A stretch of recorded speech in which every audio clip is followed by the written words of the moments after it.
Hey, Garden Gang, how's it going? How's it growing?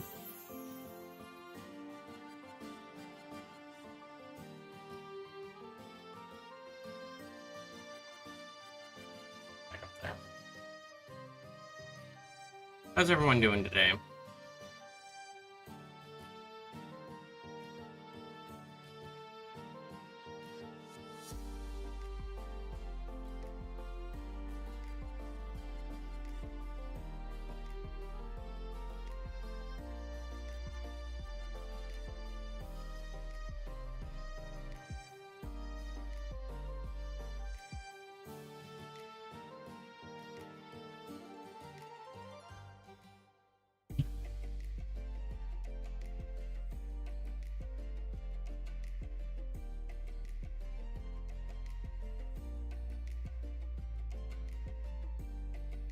Well, if chat's going to be quiet, then I might as well just hop right in and start shiny hunting. This is full odds. I mean, there's no guarantees.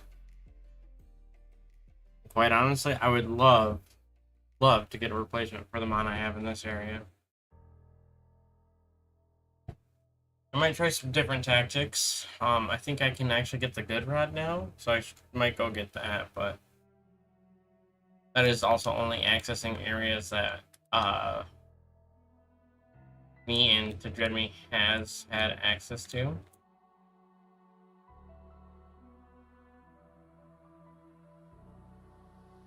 So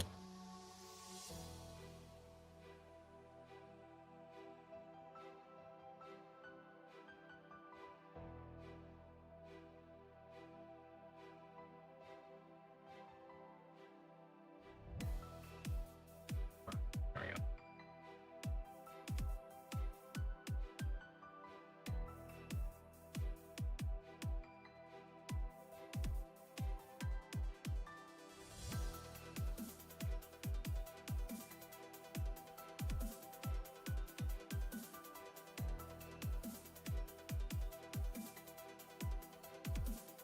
Probably put you up front.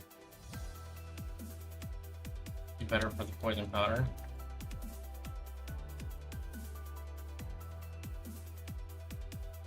Now this is a Pokemon that I wouldn't mind if I ended up getting as a shiny.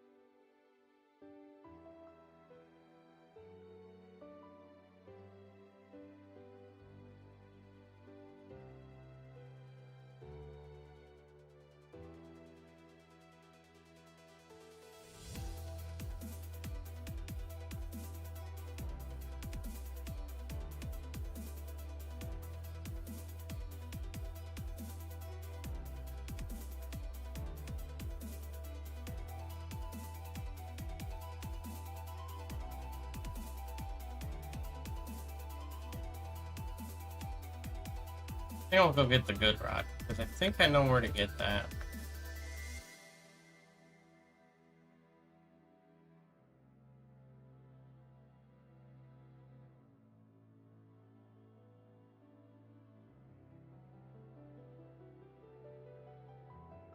Ooh, that's right. He has access to those kind of.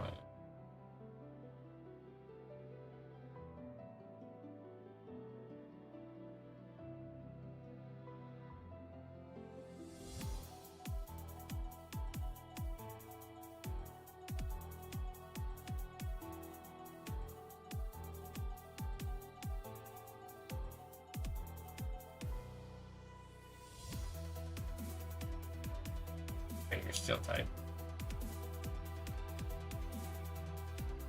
Heal and ghost type. Cool.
believe we can get the, yeah.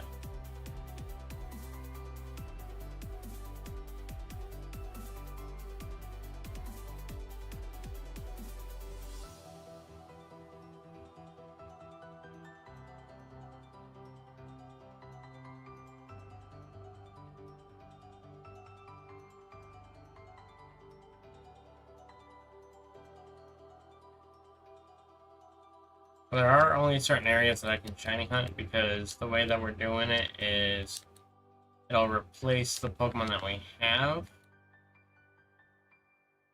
and not make a new pair.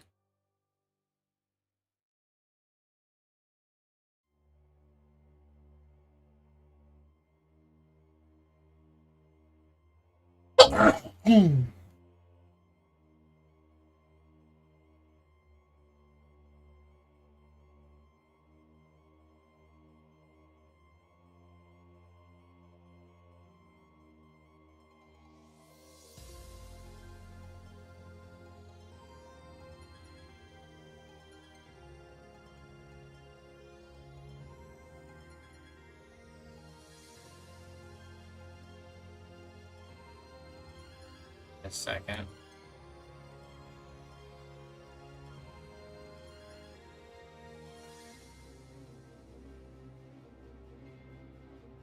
Okay, purple is its natural color.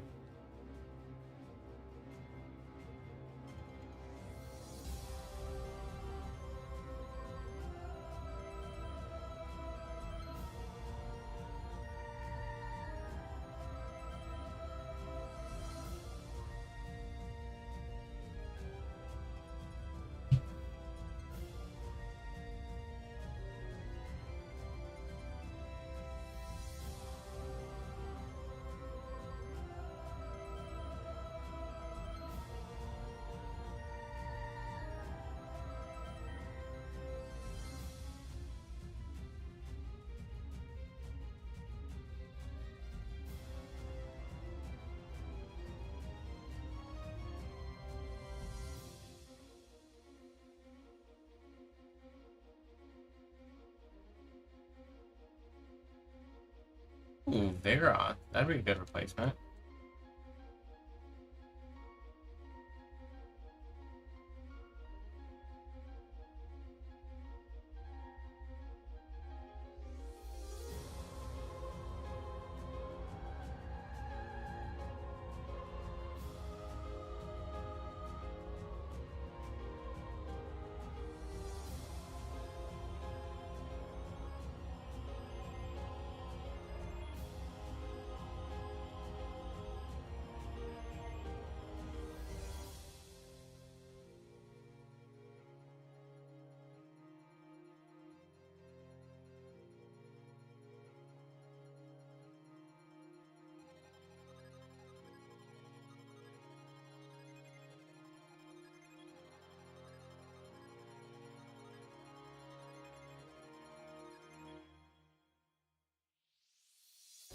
There's a couple of decent Pokemon over here that I can get.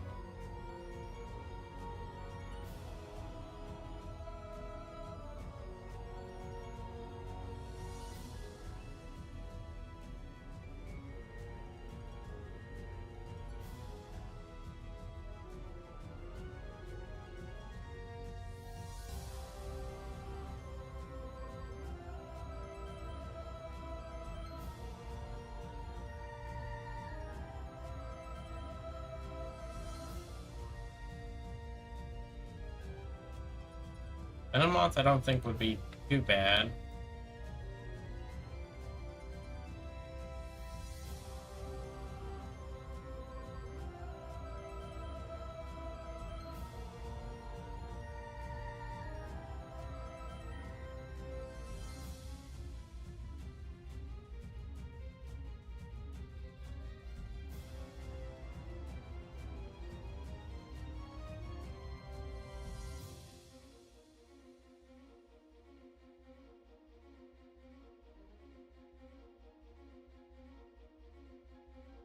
I feel like Blossom would be too much. Would not be good enough.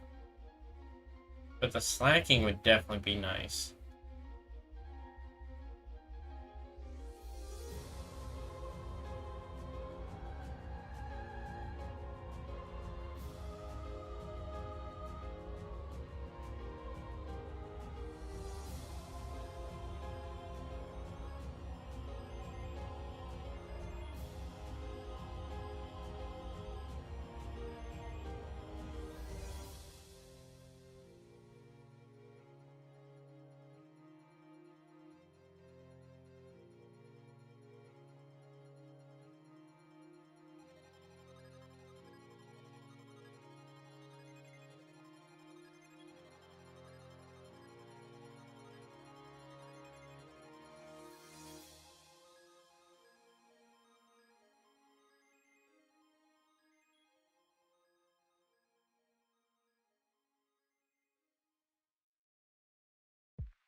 Okay.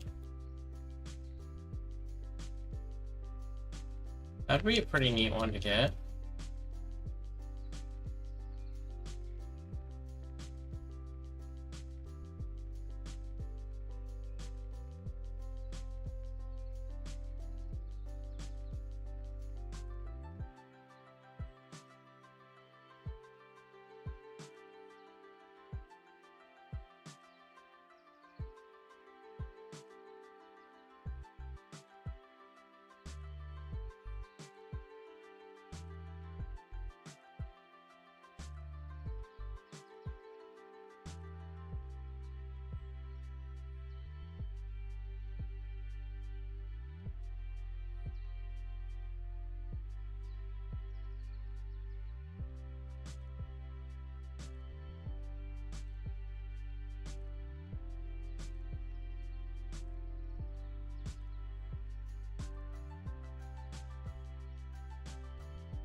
I went too far.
Another route that I can hunt in.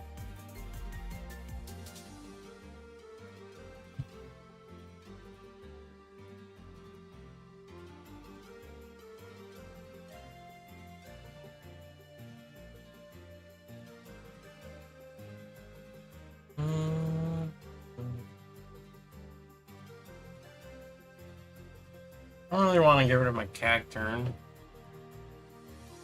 Maybe replacing some flora might be alright. That's another water route right here. We do Cleffa, Meteor Falls. Not Meteor Falls, Fiery Path.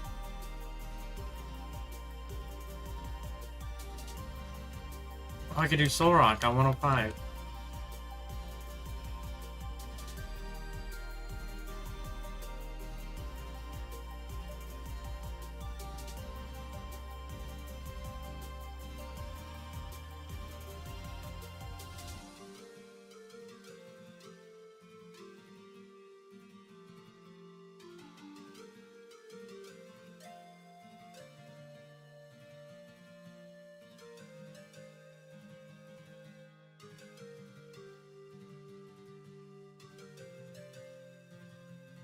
Oh, ooh, I could get Sceptile over here.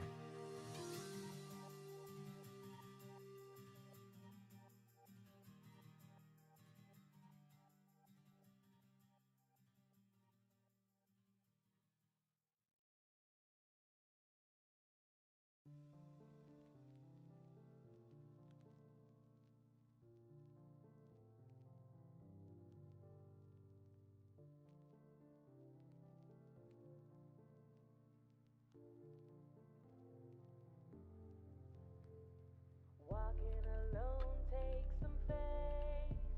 Trees are gray, lights are blue haze. Walking alone takes some faith. Wind is pale, cutting through the day.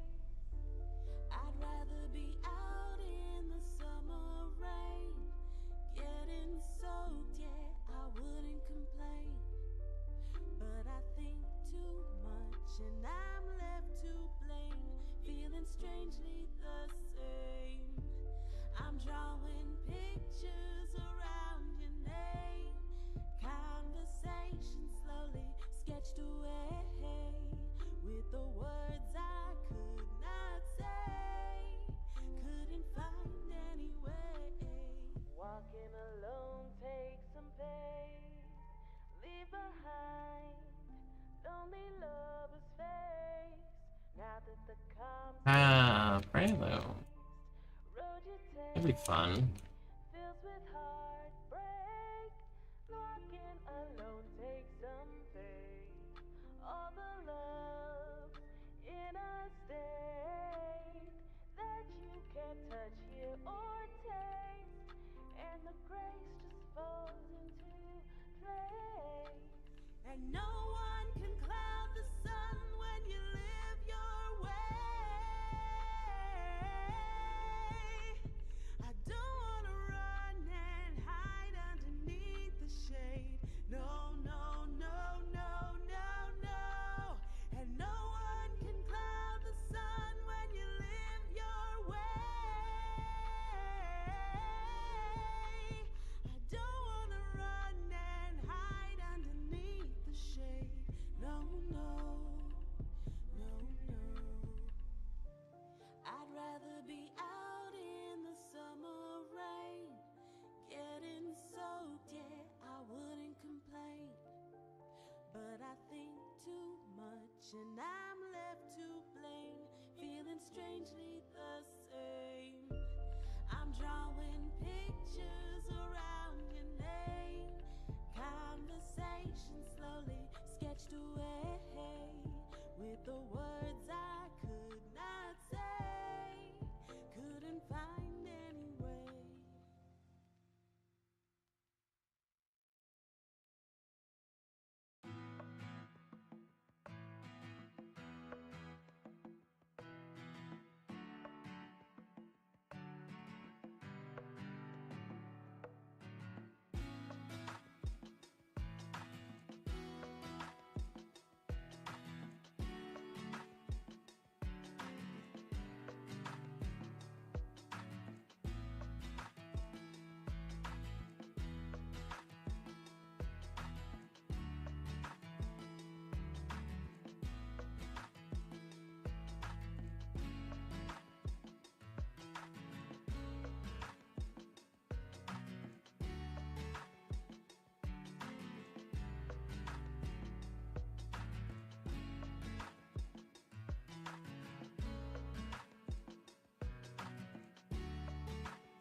You know what, chat? I think I'm going to swap over to a different type of shiny hunting.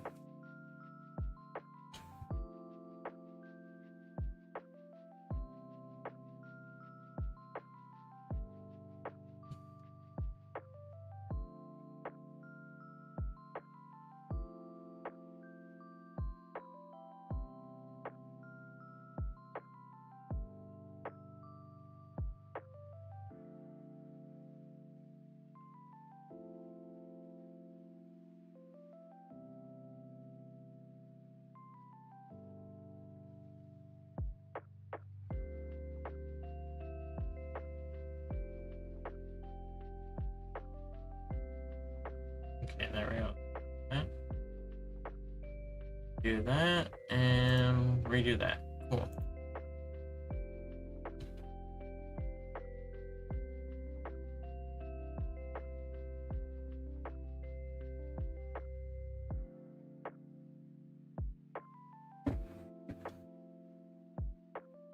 I don't like the odds in that game, to be honest.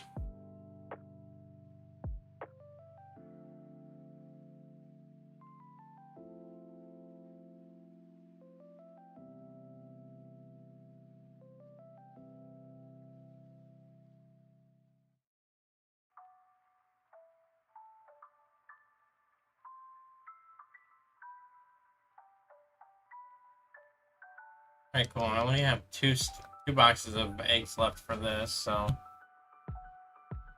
But we gotta put this stuff back up.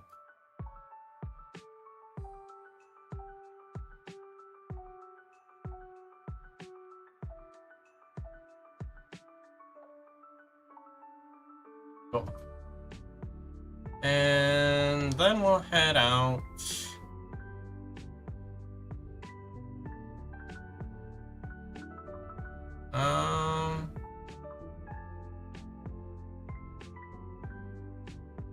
I don't think I have a shiny Piplup yet. Wait, I think I do. I think I got an Empoleon because I needed it for Pokemon Dusk.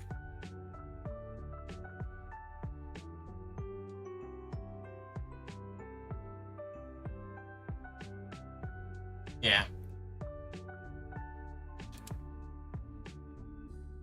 Shiny Empoleon.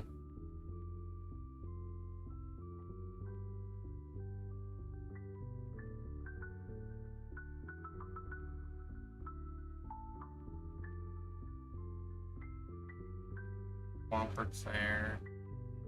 I have you.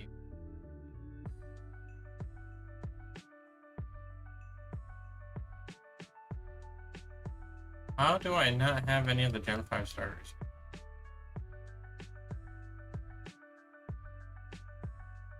Superior, Ember, and Hisuian Samurott, but not regular Samurott. Might have to look into getting that one. But I guess I'm good with that for now. Gen 6 I have Greninja. Gen 7 I have Primarina. Gen 8 I have Inteleon. And Gen 9 I know for a fact I have Quaquavel. So I guess I'm done with water hunts?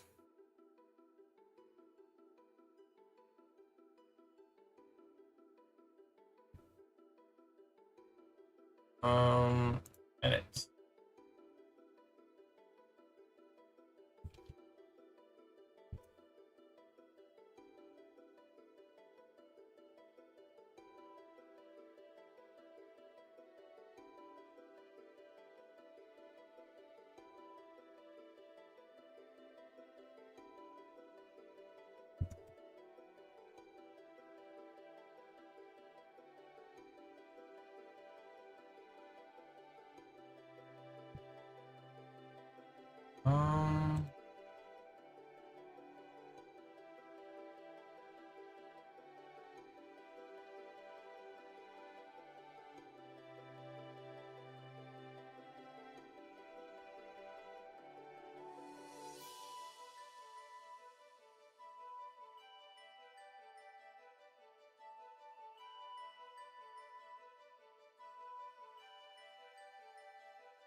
Alright, let's look at grass types.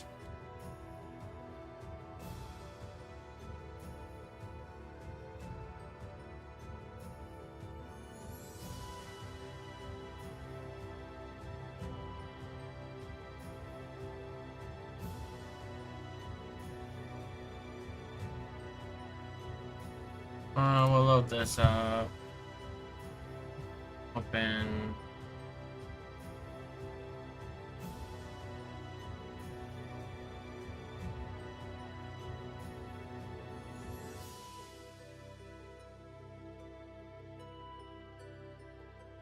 Alright.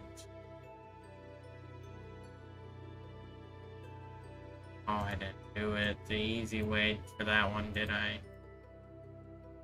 Gosh, diggity darn dang it.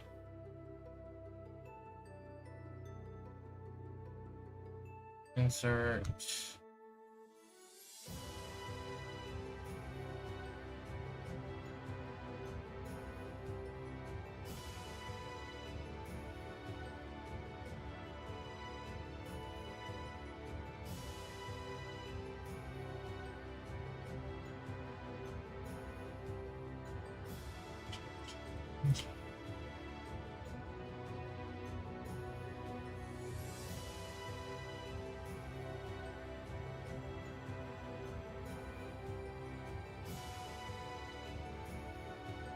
Insert.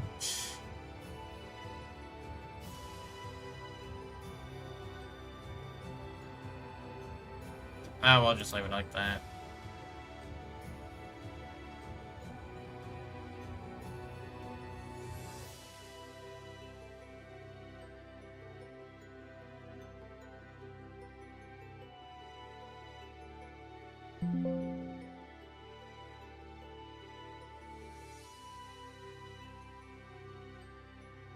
Well, that'll work.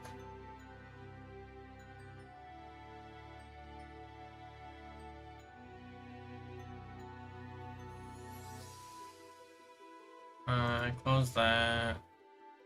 Save.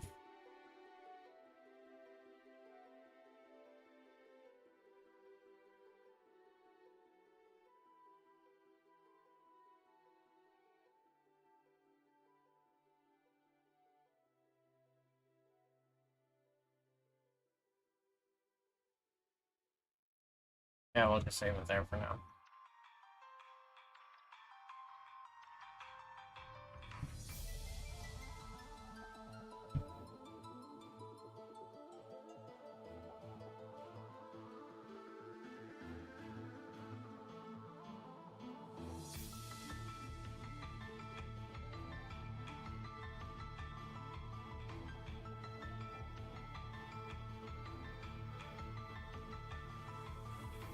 Where did I just put that at?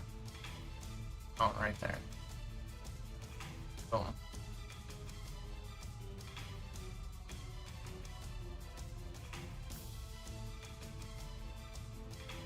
There we go. I know I still need grass types because I don't have Chikorita. I have a Sceptile because I use it for my team. There's Torterra. There is Chestnut. Decidueye, Rillaboom. I guess it's really just Meganium that I still need for the grass types. Oh. Because I've got Snivy. I got Superior in a different box. I guess it's just Chikorita. We'll just...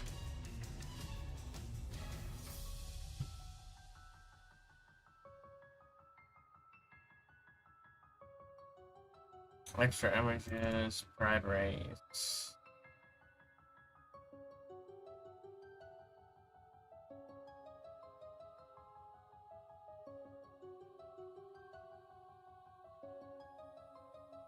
Oh, there we go.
You're gonna take up a spawn count.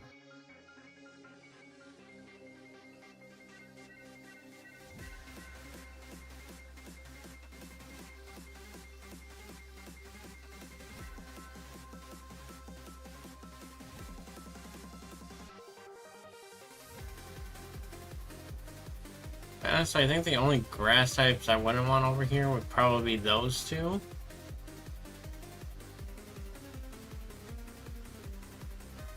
But like, then again, I don't know if I have both stages for the summer form. Actually, I don't think I do. I think I got one for each form.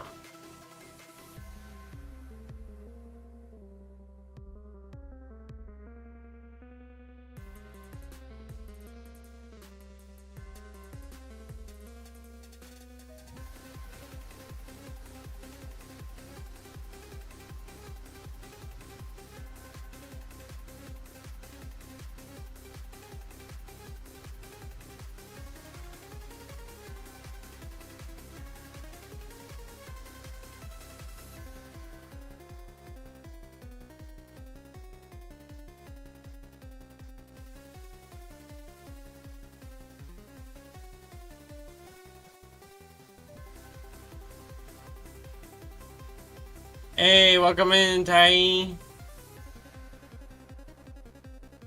Had some dosa and caught up with a friend you haven't seen in a couple of months. Told them the news. Hey, good on you. Good on you. In case you can't tell, we kind of swapped over to doing some more Scarby hunts. 1 in 8,000 odds just wasn't going to cut it for me. Hey, I'm glad they were happy for you.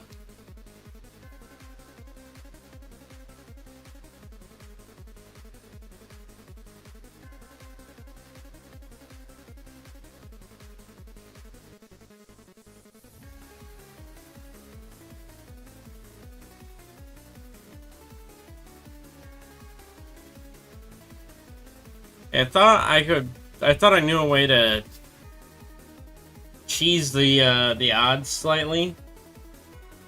But when I tried to do that, when I tried to do what I figured out like a couple hours ago, um created a whole new ROM that I would have to start back over from scratch. So I was like, I'll give it a little bit of time to see what'll happen. And I would just ended up being like, yeah, no, I'm not doing that. Time to do the dreaded task of bathroom cleaning. Fair. Fair. I don't like cleaning either.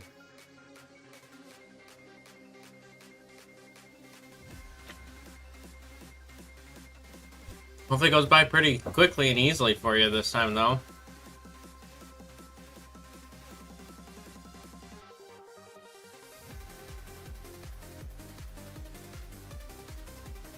And I'm just also kind of hatching the rest of my Spiritomb eggs. I haven't gotten any more because I got 2 Chinese yesterday. But I still have 2 boxes of eggs.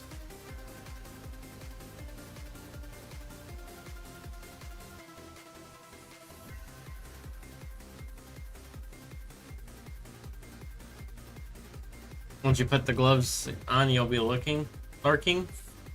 That is completely fair. I don't think I'd want to touch my phone while cleaning the bathroom either.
Almost didn't see you there, dearling.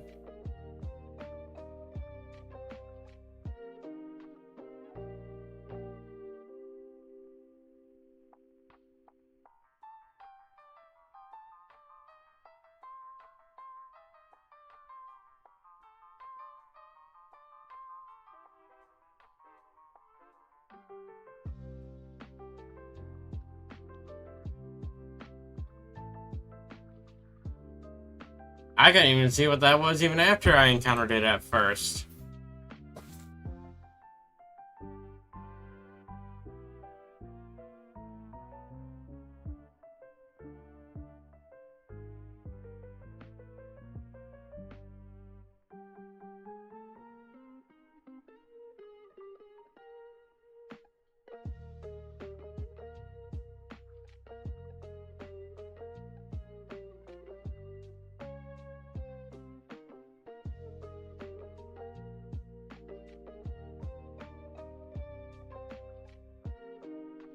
Although, to be honest, I also don't use gloves when I'm cleaning the bathroom, so...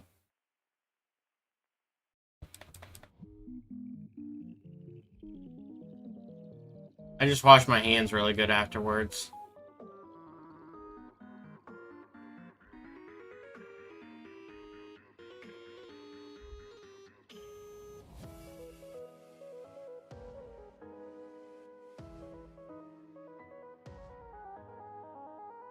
And I also don't clean as thoroughly as most people do.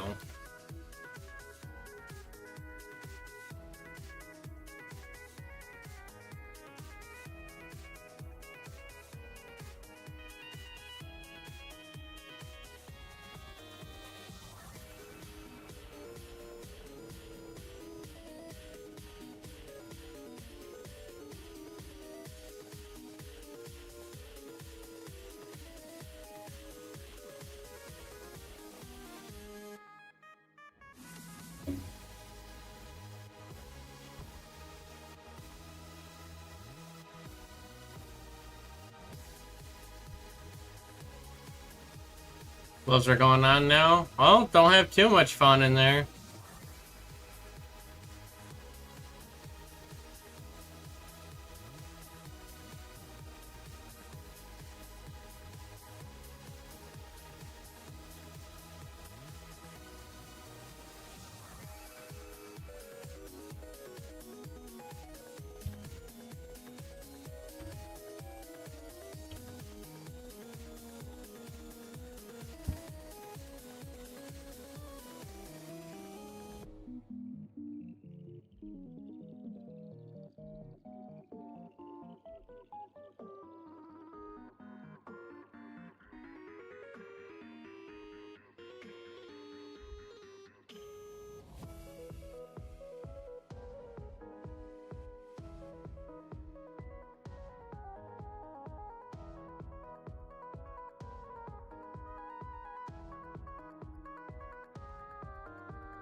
That just looks a little lighter. It's not actually.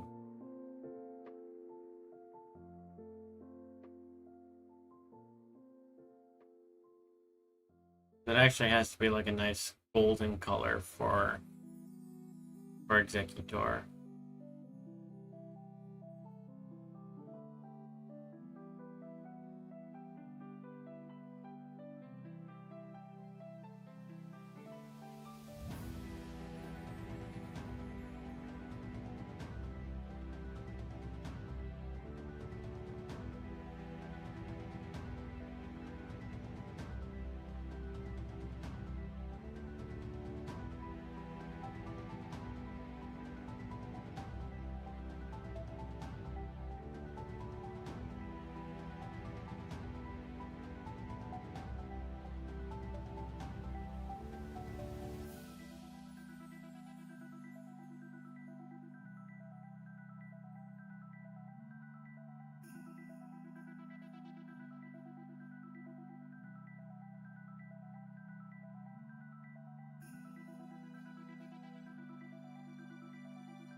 Y'all want to know the biggest thing I don't like about my desk?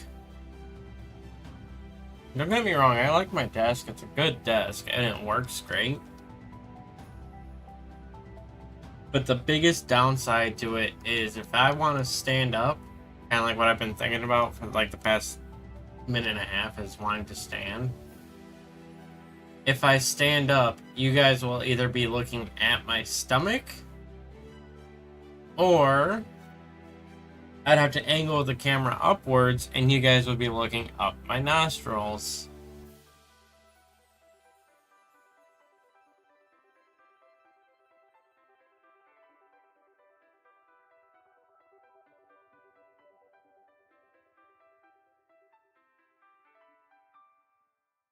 Neither of which is actually all that flattering in my opinion.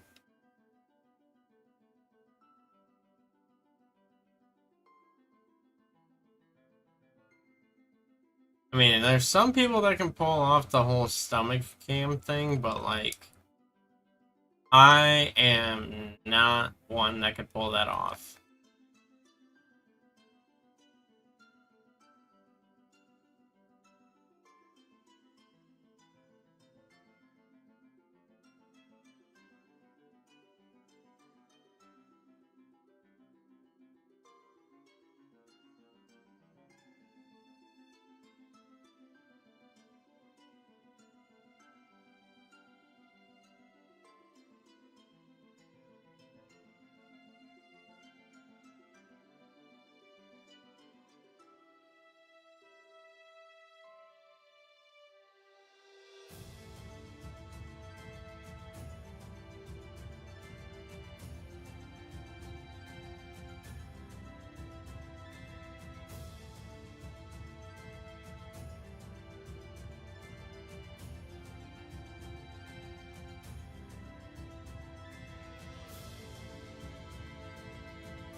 We're hiding in the bushes again.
Excuse me.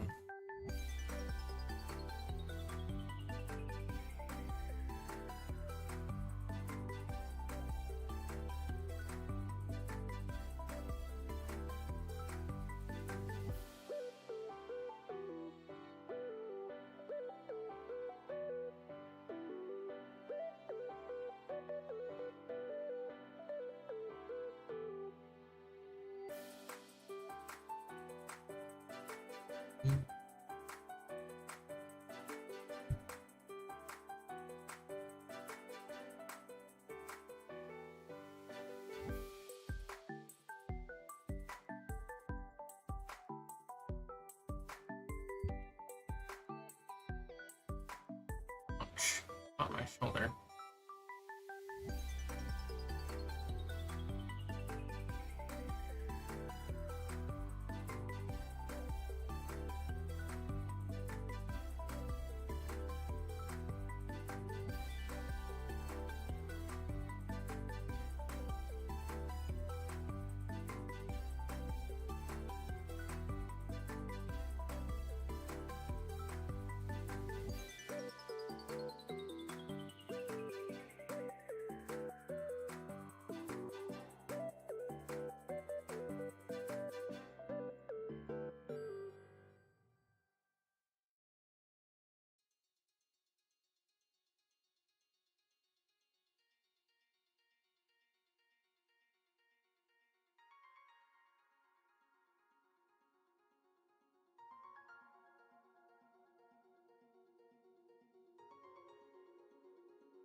You don't do as thorough of a clean as you used to. Your roommates are going to. Why should you spend 2 to 3 times as much cleaning? I mean, that's fair, I guess. But, like, my bathroom, I'm the only one that uses it, so it's like I'm responsible for cleaning it.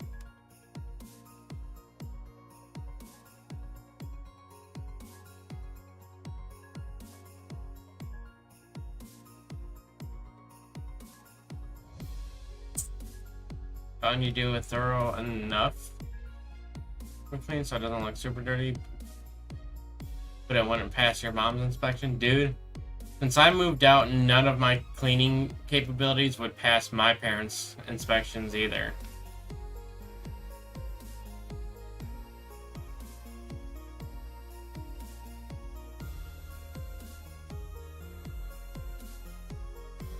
My dad used to always say, I have to be able to walk all across the room in order for it to be considered clean. I have to be able to walk from one side of the room to the other without stepping on anything for it to be considered clean.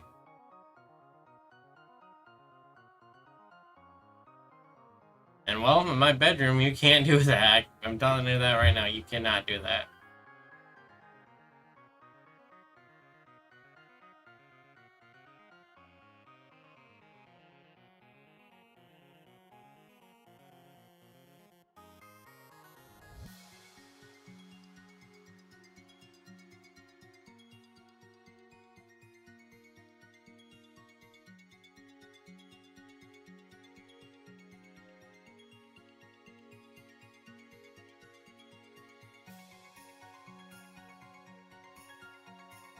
Got 5 minutes left on the sandwich.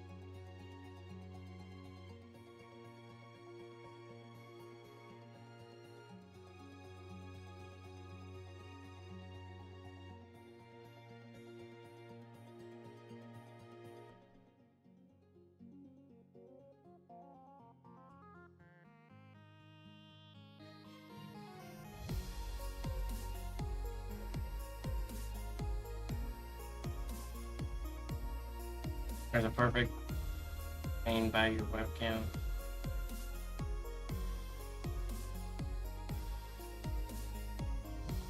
Perfect train by your webcam?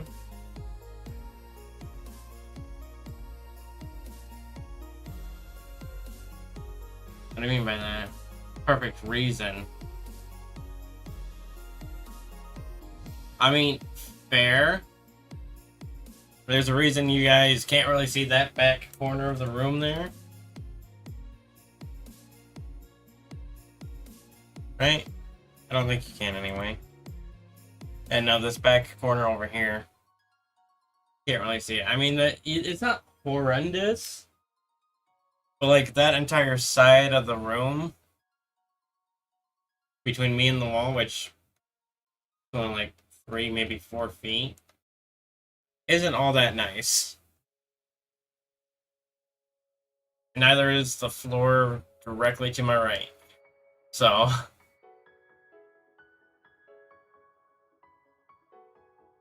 everything else in your room is just a disaster. Mood.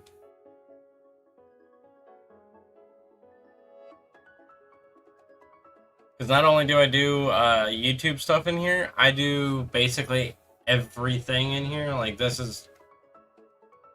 Yes, this is my quote-unquote YouTube studio / office. But because I don't spend a lot of time doing other things outside of the house, this is where I spend a lot of my free time.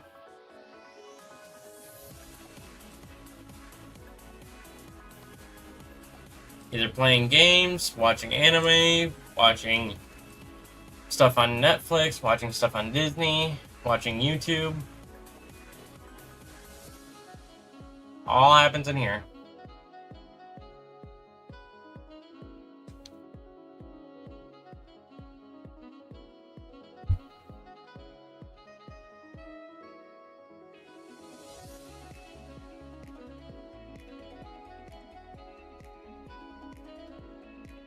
Bedroom is tiny. It's the only place you can store stuff in the house. There just isn't space for it all. Fair. Fair. I mean, it kind of helps for me that I have a full house to just me and my sister. It's a 2-story house and it's actually my house. So, like,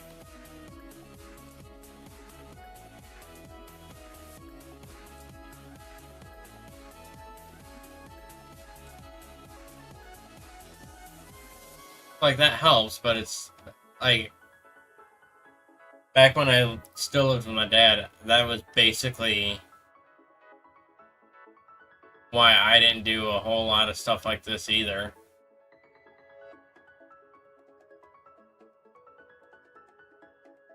It's because I basically just had my room to store stuff, but the flip side to that is I didn't have a room to myself. I shared a room with my brother.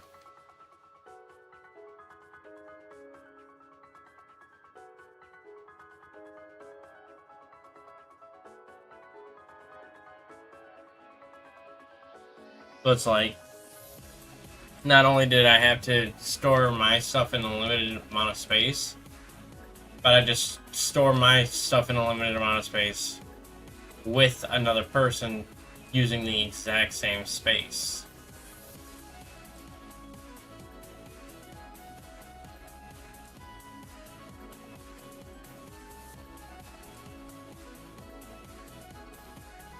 The Viper?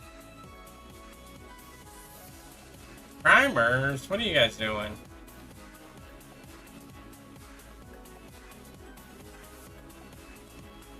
Alright, I suppose the sandwich is done, which means I'll run out the sandwich. Not the sandwich, this the set of eggs.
Should we hunt Chikorita to finish off the grass types, or should we try to hunt some more fire types down? Because I still need some more fire types. I know I still need Fennekin, I know I still need Chimchar, I know I still need Cyndaquil. I think I still need Torchic.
last one. What do you think, Ty? Chikorita or fire types?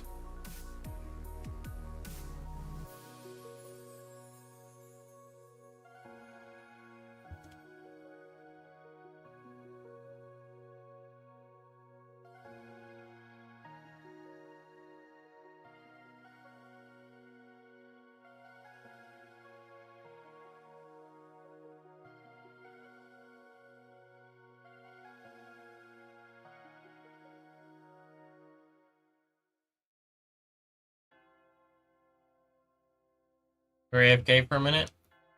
Oh, so I know I got one grass type left, and that's Chikorita. But I've got Cyndaquil, Torchic, Chimchar,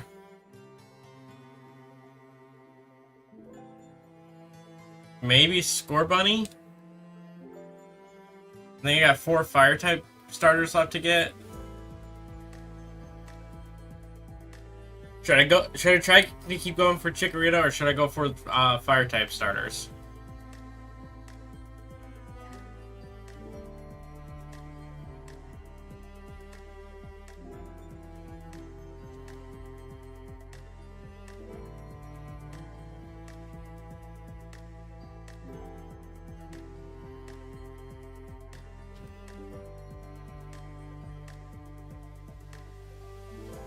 You love fire types? Okay, we'll do fire types then. Skeletor, yeah, I still need Scorbunny.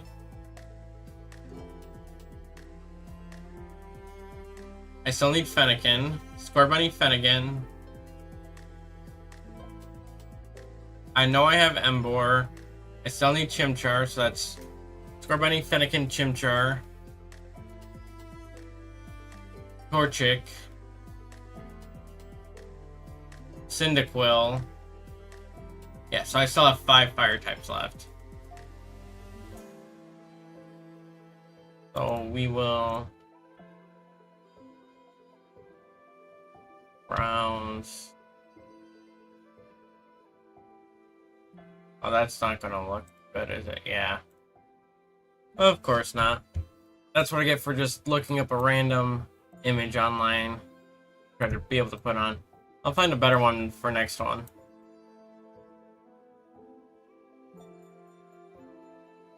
Fennekin? I'll just put the fire type symbol up there and then we'll go from there.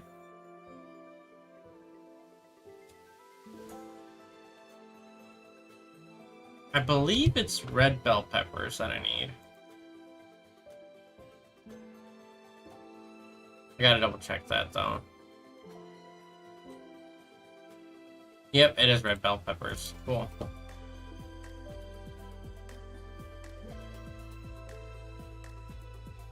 I'll do double spicy. Put all the heat into it.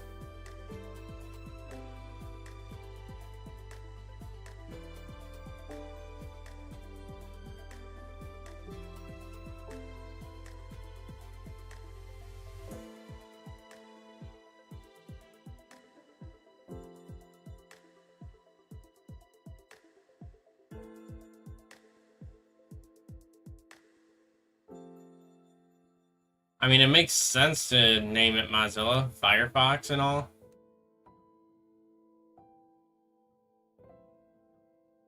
That is a horrible stacking for the bell peppers.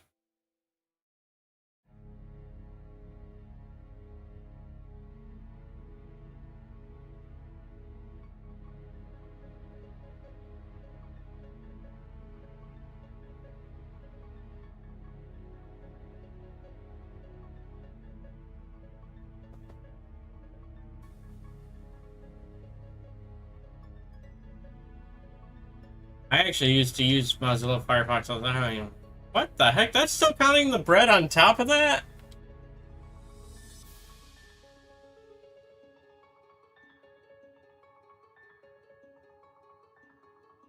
You know, I actually don't remember exactly where Fennekin spawns.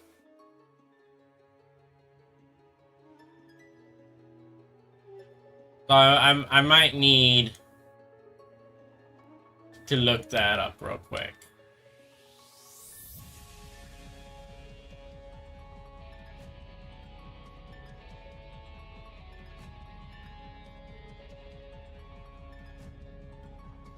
Okay.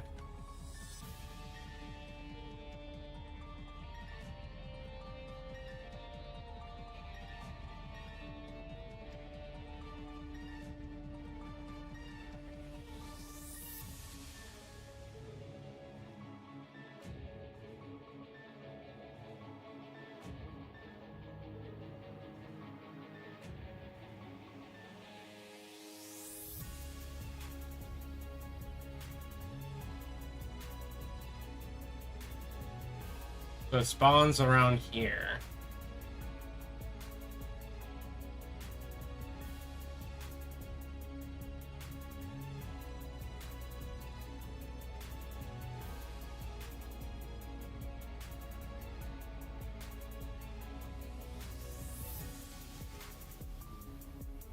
Sabo, what are you doing spawning up over here?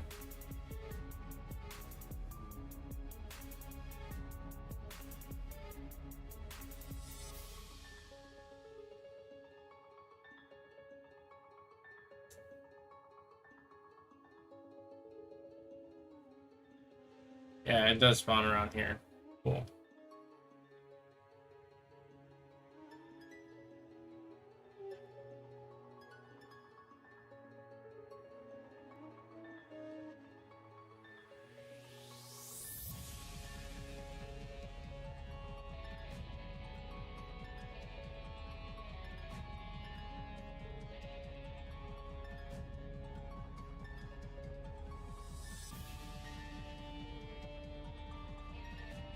Hey, there we go. There's a Fennekin.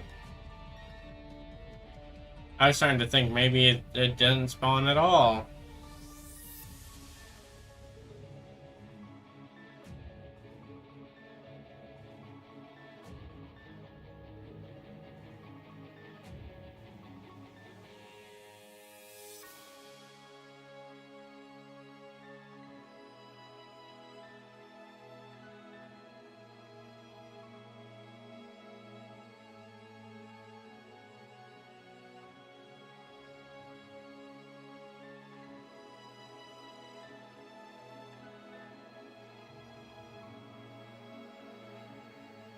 I believe if I remember correctly, Fennekin is like a gray.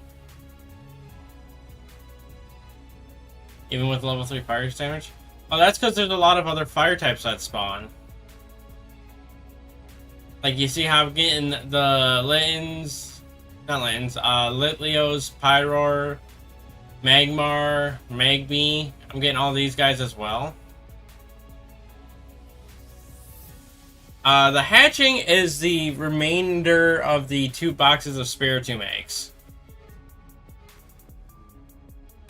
I wanted to hatch them live just in case I, for some miraculous reason, got 3.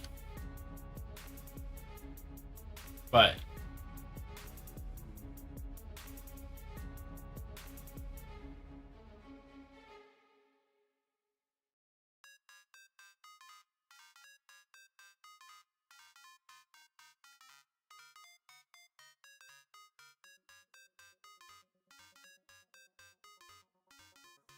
no, if I was doing Masuda hunts for Pokemon, I'd collect the eggs off screen.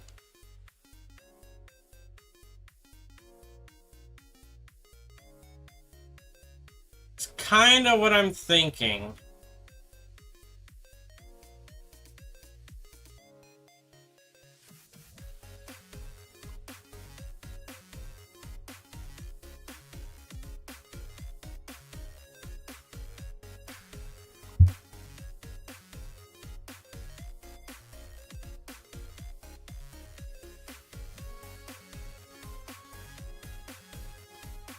I'll probably come back here without a sandwich active to get a another Fennekin. Just like how I'll probably go get another Chikorita. And then I'll get some Masuda eggs of both of them. I do not believe they're in the same field group.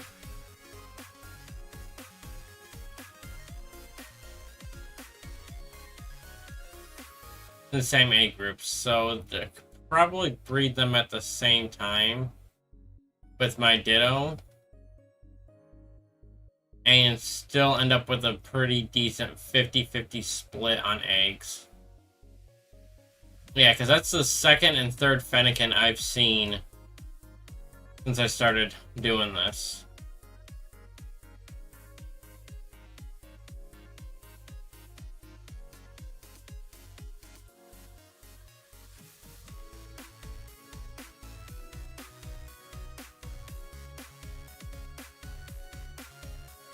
Look, there's Fennekin number 4. Yeah, there's a lot of fire types that spawn over here.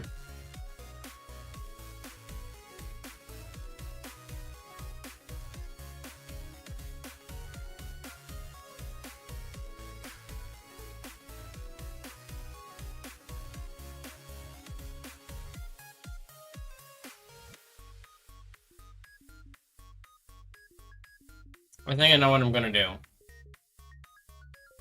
I think I'll do that for... I think I'll do Masuda for Fennekin and Chikorita.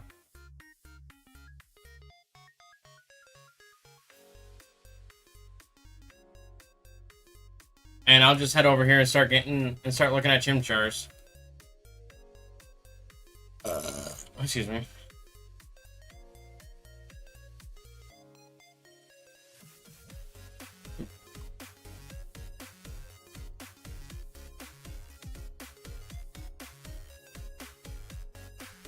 I'm pretty sure Chimchar is the only one that spawns up here that's a fire type. Oh, Scorbunny's up here too, I guess.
Yeah, I don't think I'm gonna like hunting down Cyndaquil either.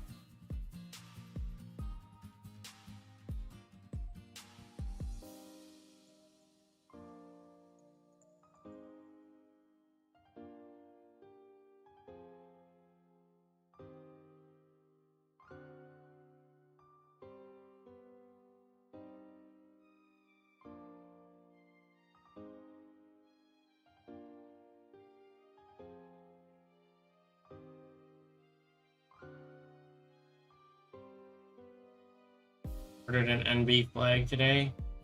That it should be arriving. May arrive between the 21st and the 6th. Hope they split the difference and it arrives by the 27th because you're hoping to bring it to Tirana Pride with you. That is completely fair. That is completely and utterly fair, Tiny.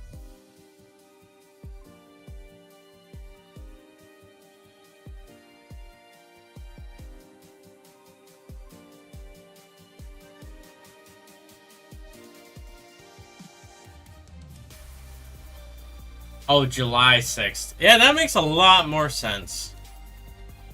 I'm like, why would they give you, like, more than a month on a delivery date?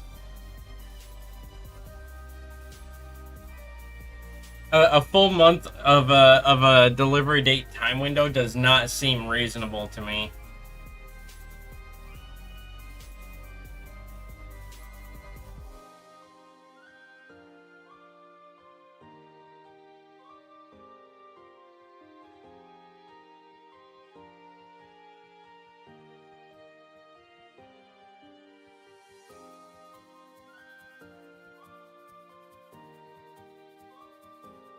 Because to me, that kind of says, yeah, we know we're get it to you, but it'll take forever, and we know that it's going to take forever. So, expect it in like 2 months.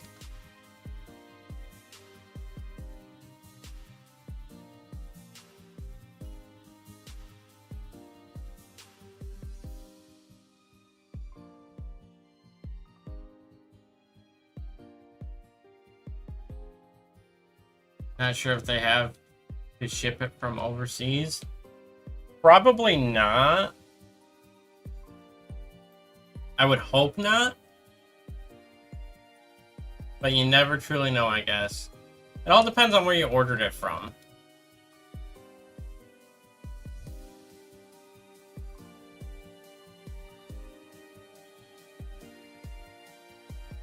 If so, that would explain the August 6th. It would definitely explain August 6th for shipments coming into America from overseas. Especially if they come in from the West Coast.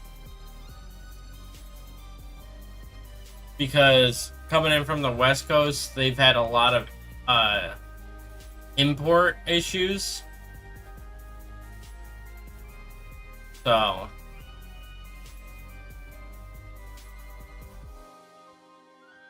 it's an Ottawa-based company. Oh, so it shouldn't take you that long to get it done.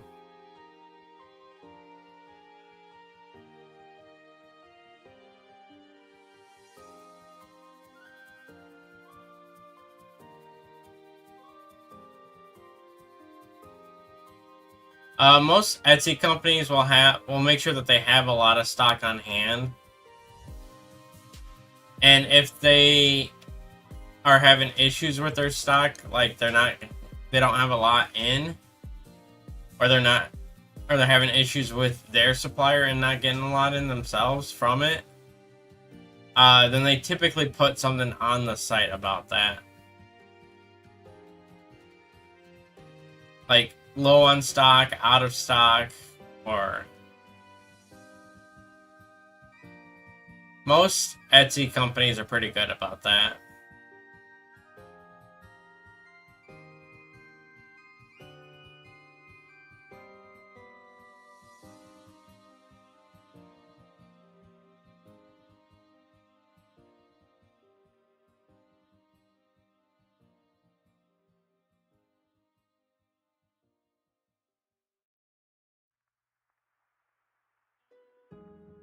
I have it sitting up there, or... Yeah, you guys probably just can't see it because it's... Wait a second, did I just... No, it was just my eyes playing tricks on me. I have, behind me on the shelf back there. It's probably covered from your guys' perspective. Yeah, the EV's in the way of it on that main shelf there.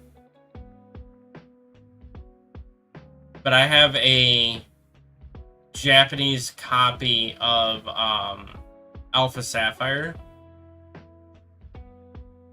that I picked up at AWA.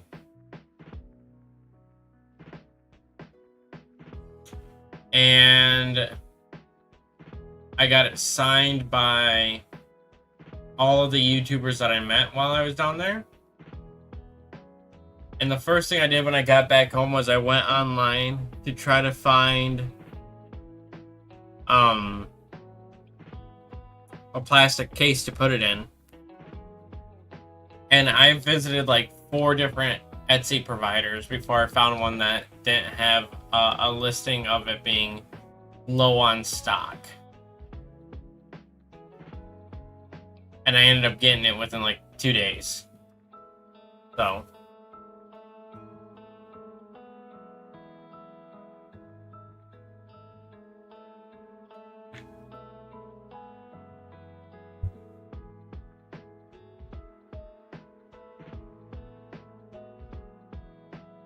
Open it right before Toronto Pride because that's on the 28th and you want it by then.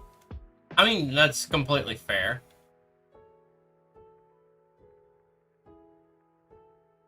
I wouldn't necessarily say it was frustrating, Ty. It just... took a minute longer than I had planned. At least it was still on the cheaper side of the cases. Like, they were all around the same price anyway. Like 25, 30 bucks for each of them. There's a score bunny! He's right in front of me! Wait, this guy doesn't have a move that can kill itself, right?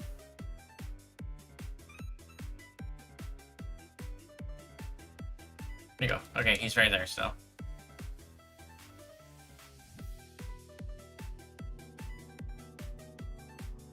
Come here, you. Come here, Trix.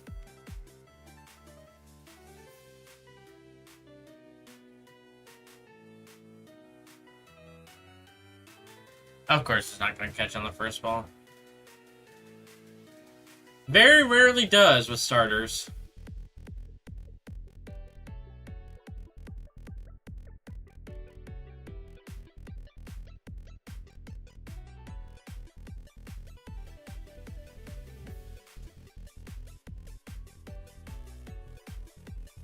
Okay, so it does have counters, so I gotta worry about that.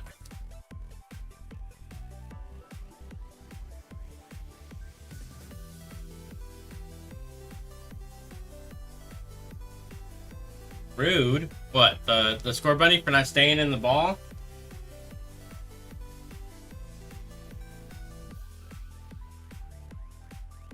I mean, with all due respect, look at its level. It's almost 64, and all starters have a extremely low catch rate. So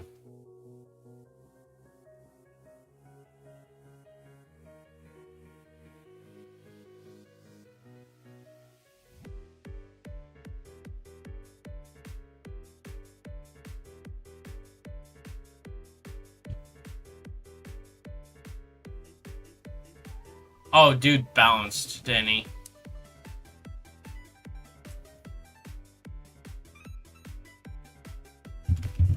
Gen 9 catch rate calculator.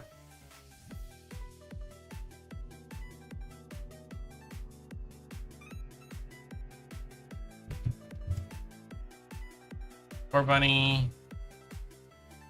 64.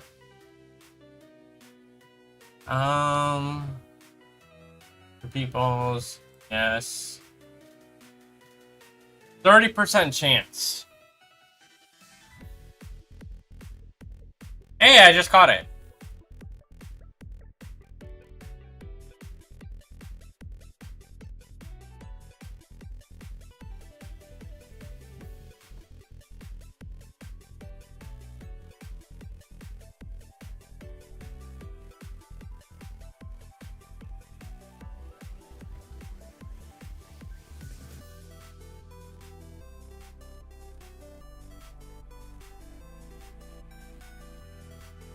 Silly rabbit, tricks are for kids.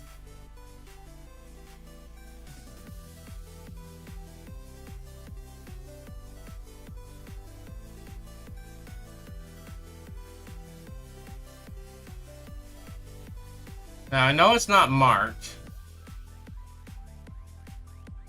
but I still want to look at it before I put it in the box, especially since it literally wasn't going to take long, so. Wait, I forgot to check that box. Yeah, that didn't change anything.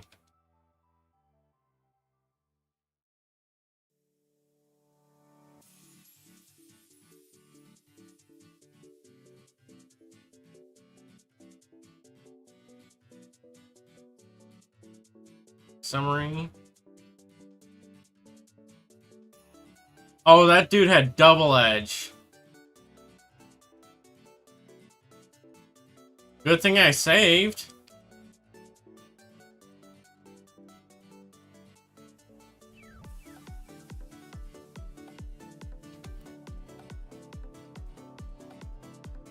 Especially since I'm not using my Ceruledge.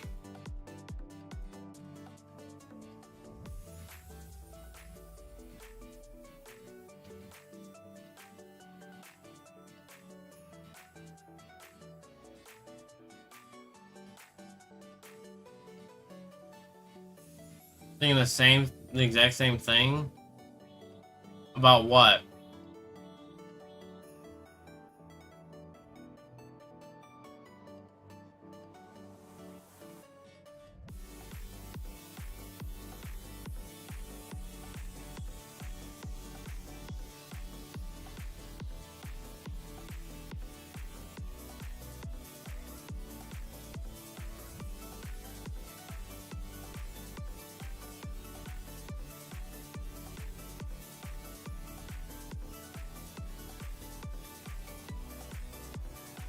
Oh, silly rabbit tricks are for kids. I mean, they are. And I don't mean like physically kids either. Their tricks are meant for those that are still the kids at heart as well.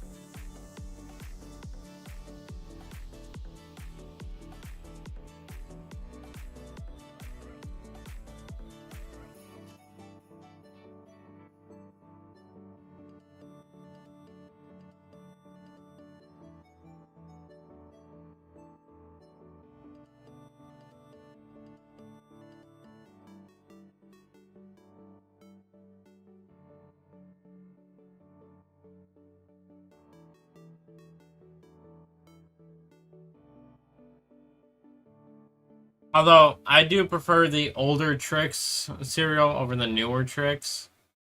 You know, when they actually had, like, individualized shapes for each flavor.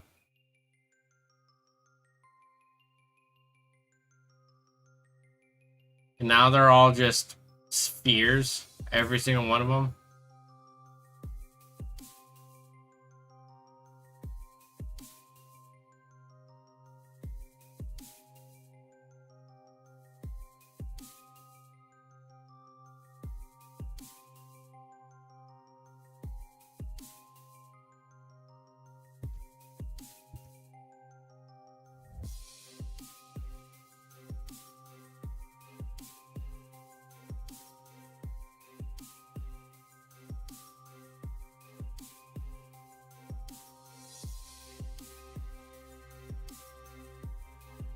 Okay, Score Bunny showed up as I was hatching eggs. Will Chimchar show up as I'm hatching eggs?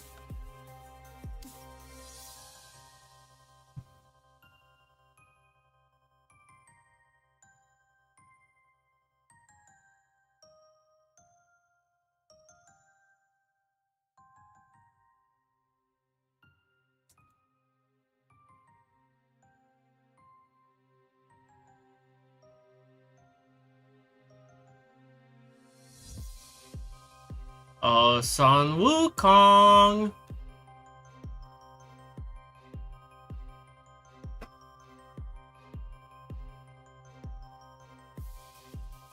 No, that's not what I wanted to do.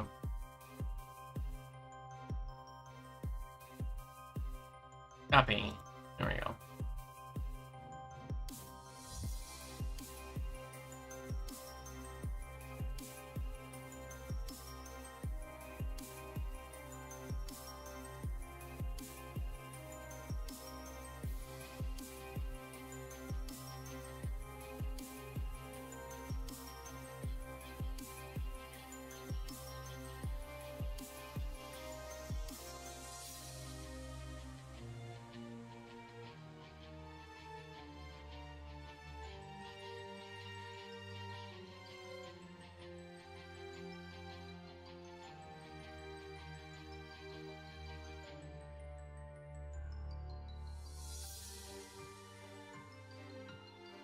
I know one thing for certain, I'm not resetting now.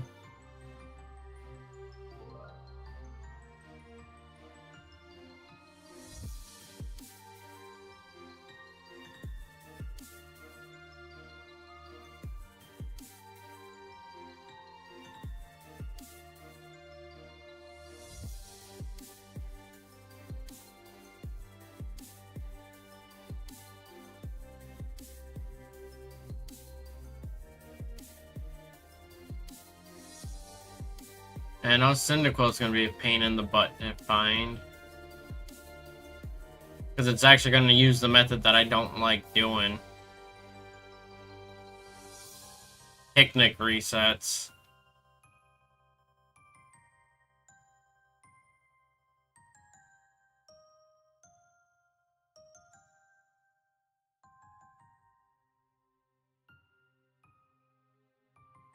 The only reason I don't like picnic resets is because I feel like it takes too long.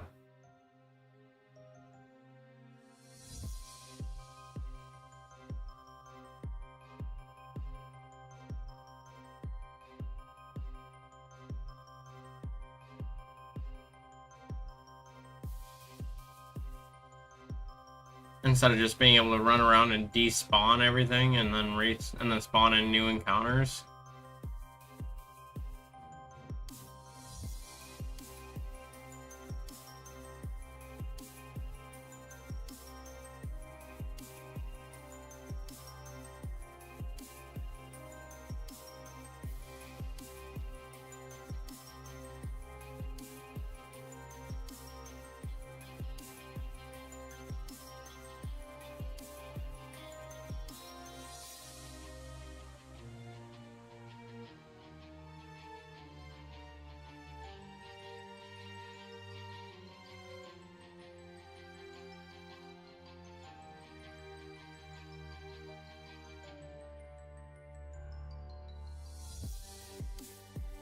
Is that a static snubble there or something?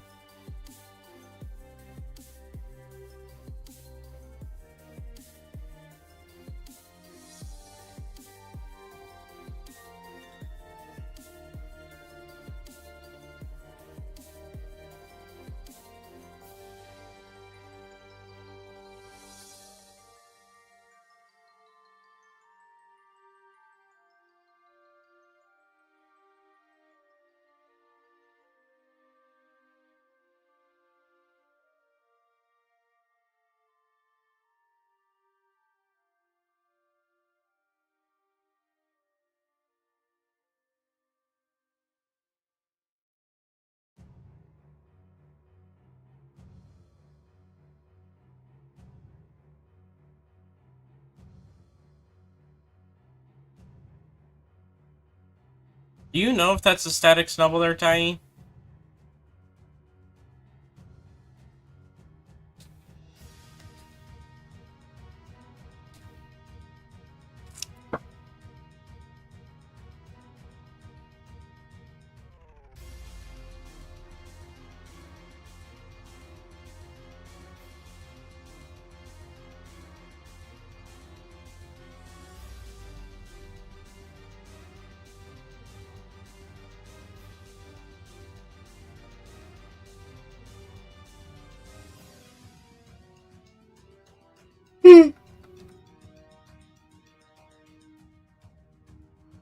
You don't? That's alright.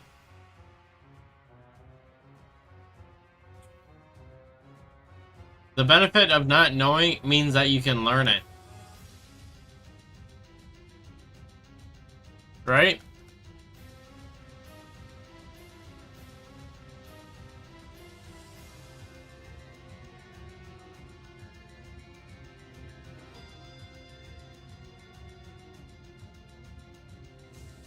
Don't know Blueberry that well.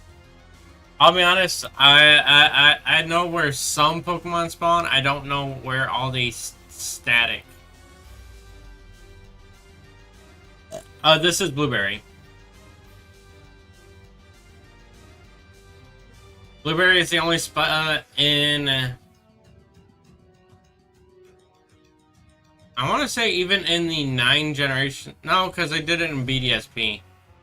But, Blueberry is the only spot in Scarlet and Violet where you can find the starters like this. Here's Snubbull.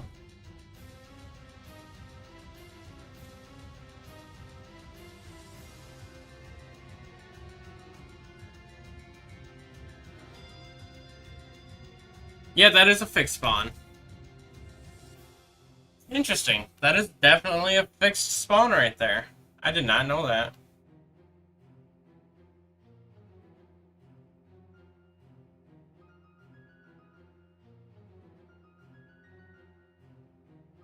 Yeah, in BDSP you can find starters in the Grand Underground, but then you can also find them only in Blueberry Academy, so as well. Before then you had to trade between games and basically do some glitch mechanics to get them all.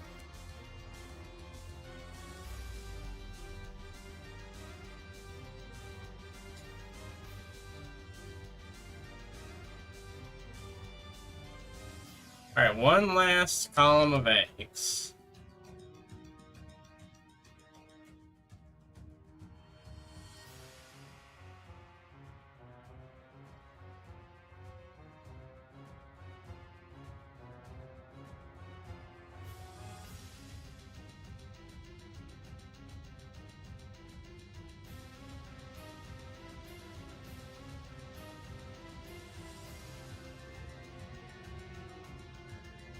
What do you think, Tai? Am I going to get a Score Bunny, or am I going to get a Chimchar?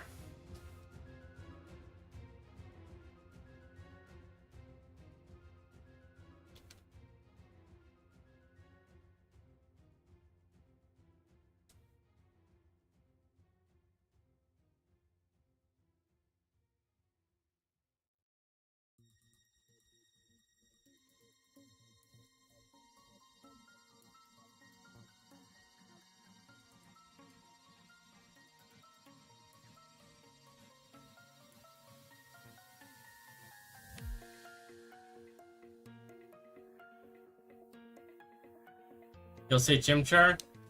I hope I get a Chimchar.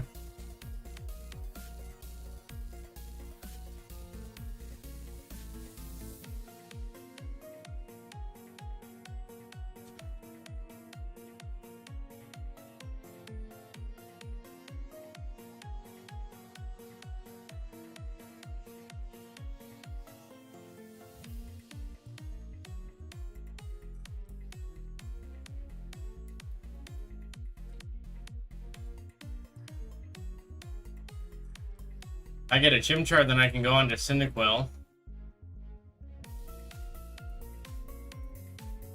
And then that'll leave Fennekin and Chikorita left for all the starter Pokemon that I still need shinies.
I just realized at some point, if I'm going to keep doing shiny hunting, then I'll probably end up going for a shiny living dex.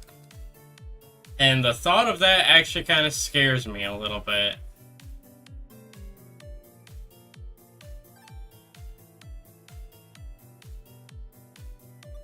Ooh.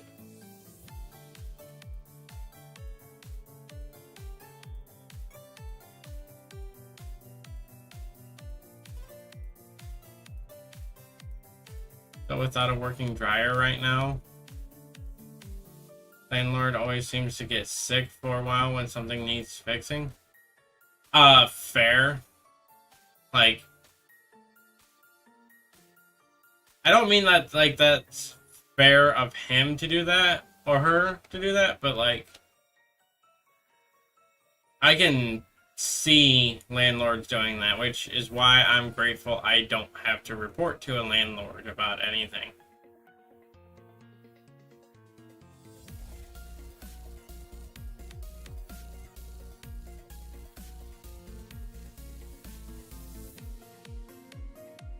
You're a fixed spawn snubble. I might as well get rid of you. Increase my spawns down here by 1.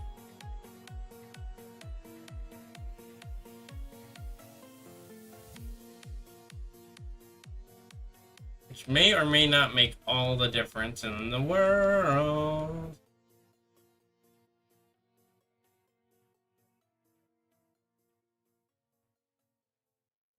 New showcase done. Claim reward.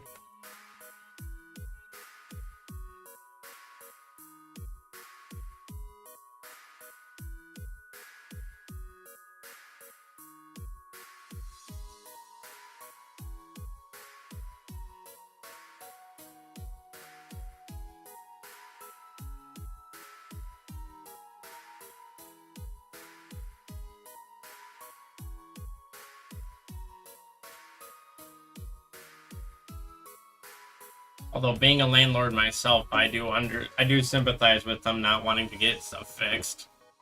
Because it costs a good amount of money and it's on them.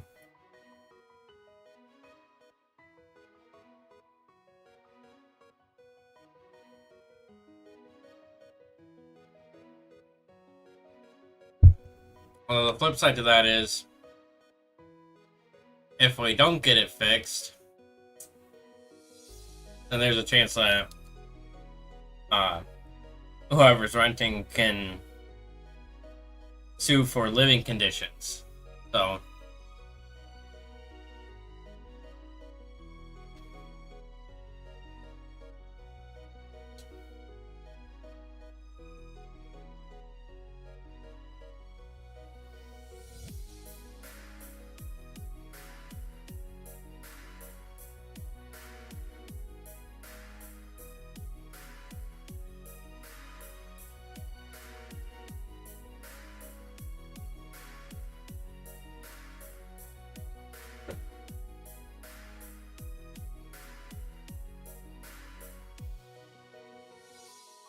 luckily, the one that lives with me understands my placements and predicaments and stuff like that, because it's my sister.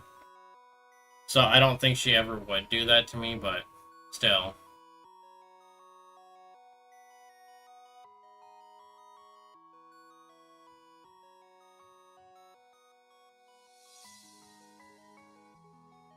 The landlord tenancy board. The mess right now though, with 2-year delays for hearings. Oh gosh. That is a lot of complaints.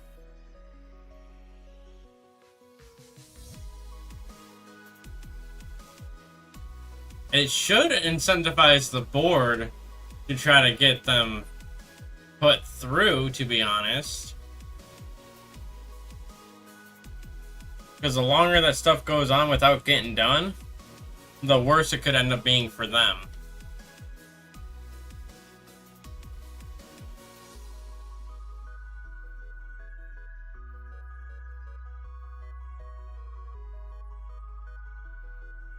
But I can see why the tenants don't want to put in complaints, because you don't know how long it's going to take before you can actually go and have a hearing.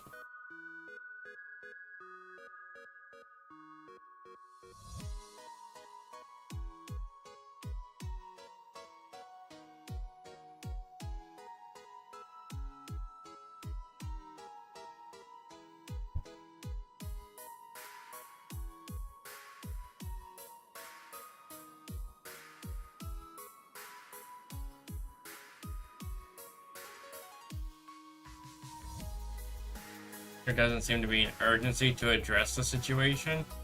There should be.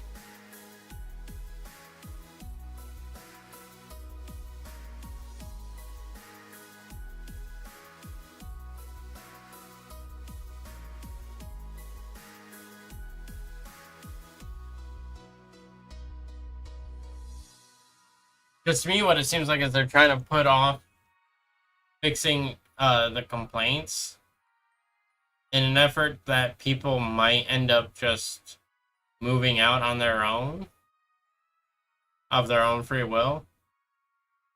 But the flip side of that is the longer they put off fixing stuff, the higher the chances are that a lawsuit can come down.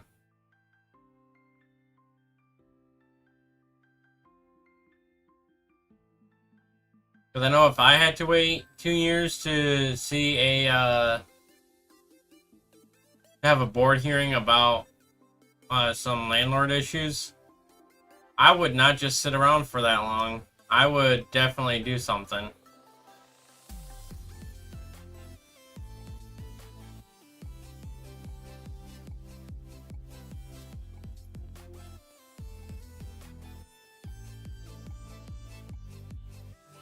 But I know not everyone is me, so.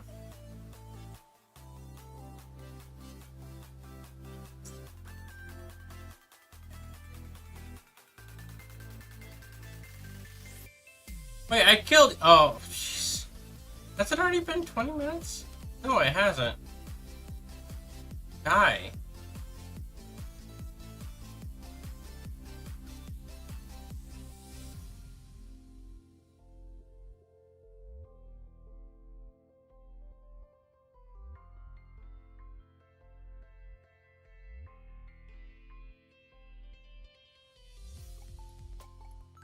Sadly, many tenants can't afford to pay for it.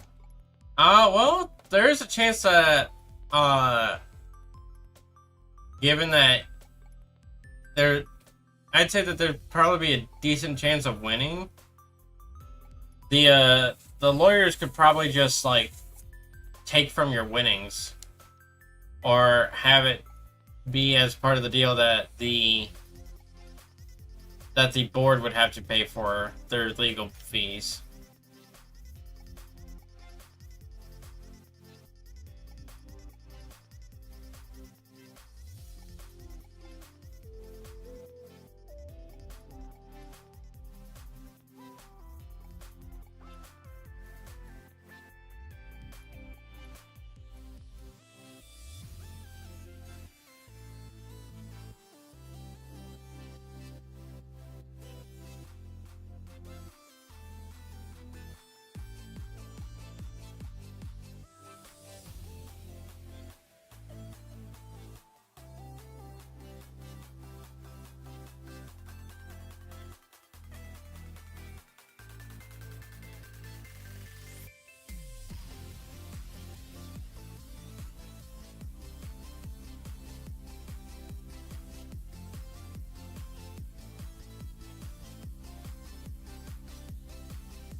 I'm not saying that I know a lot about law, especially since law varies depending on where you're at. Even from county to county, the laws vary, so. And you're in a completely different country from me, so. I don't know how you could work all that in, but.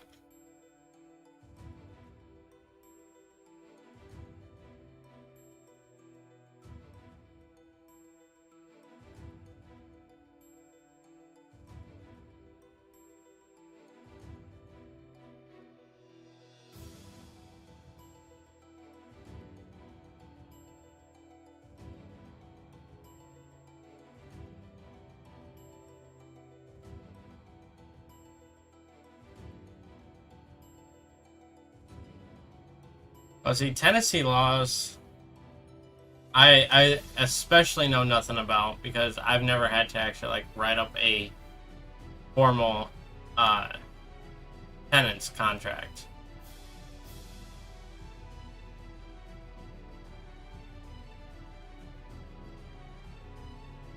my sister and I just kind of have a verbal agreement, and that's how we've made things work so far.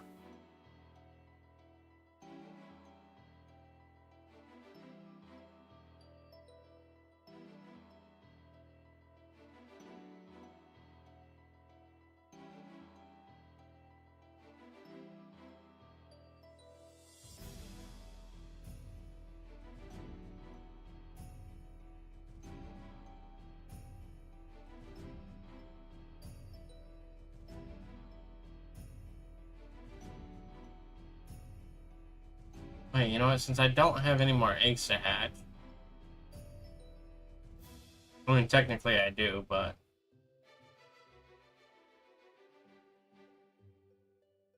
oh, I thought I had used my Chinese Cerulege for something in the past.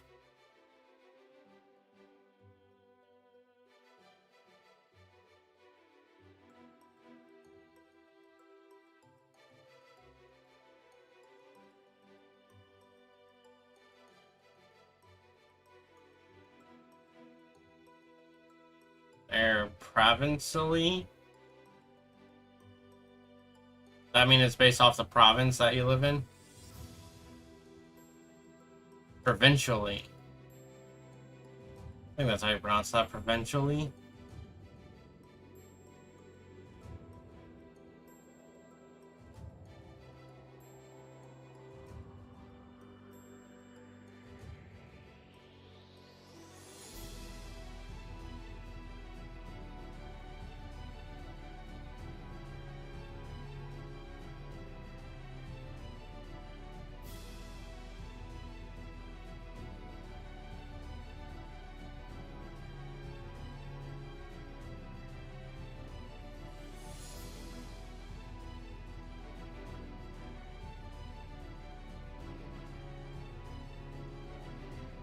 Your provinces, I'm pretty sure, is like the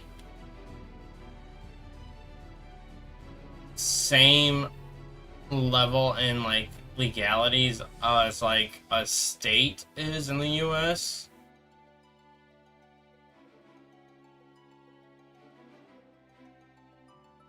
It's like right above provinces, you have your country, your federal laws, right?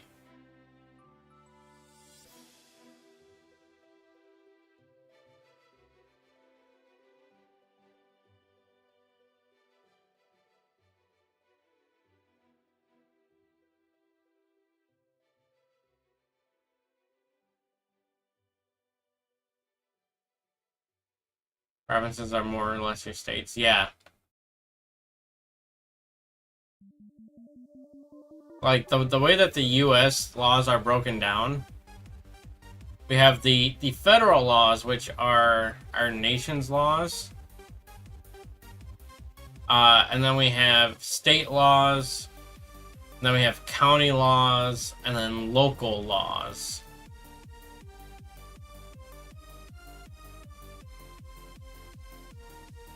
Like two cities that are next to each other, while still having 97% of the same laws, could still have a difference of 3% between their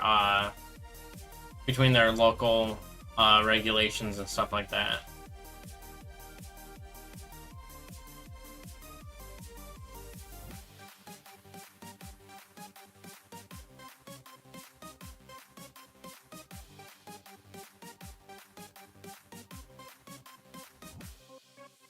Like, take me, for example. I live literally 2 minutes from the township hall, which is my local government level.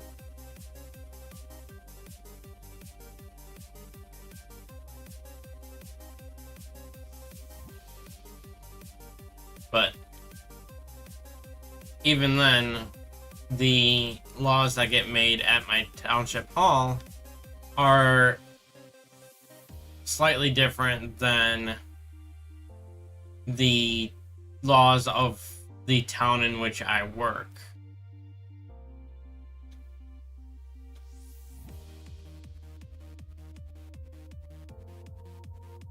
federal, provincial, regional / metro, and municipal governments are your levels. That's fair. And each of the lower levels has to have the same laws of the level that is above it in the region that it's in.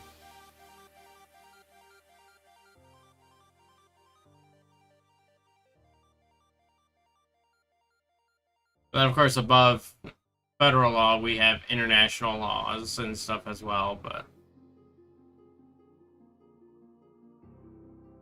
that's a whole can of worms that I don't know enough to get into.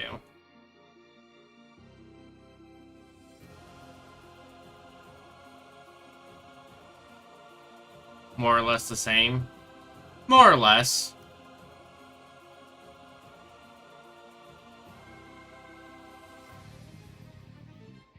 Hierarchy, that's the word.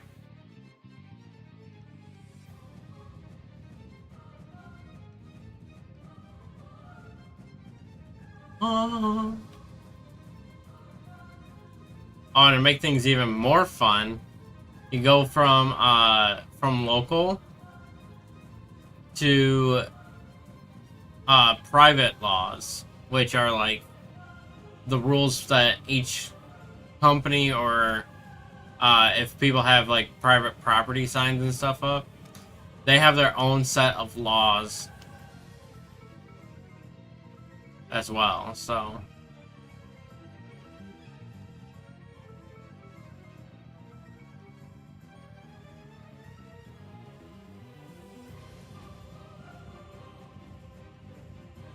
ho, ho, ho, ho, ho.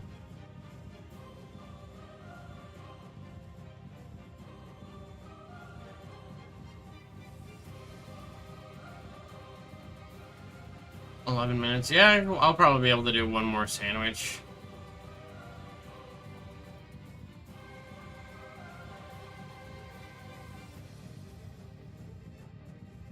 Hey Ty, you want to do a sandwich together?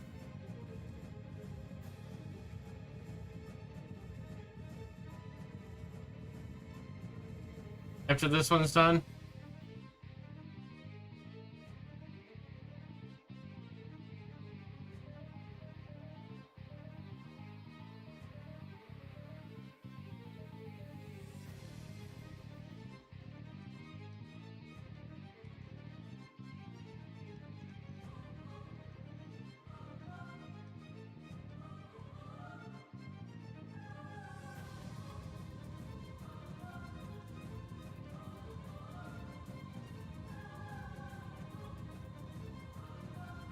I would say the British style of parliament has some difference than the US parliament. The technical details. The relationship between federal government and province. Yeah. I mean, you say parliament for the US, but we don't actually have a parliament in the US. Because the parliament is the name of the federal laws and regulation makers for Britain.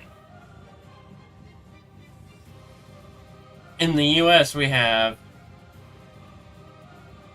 3 parts of the government that do that. So we don't actually have a parliament. Closest that we would have directly in line with like what the parliament's main function is would be our Congress.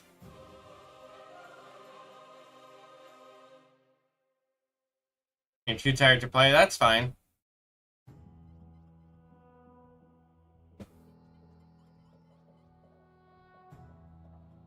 I just figured I'd ask in case you wanted to.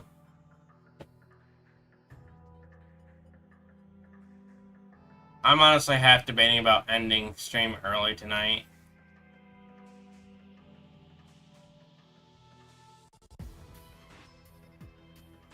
I'm just not really feeling it all that much right now.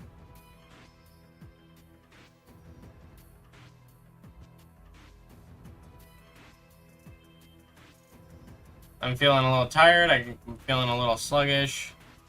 I got maybe 2 hours of sleep last night.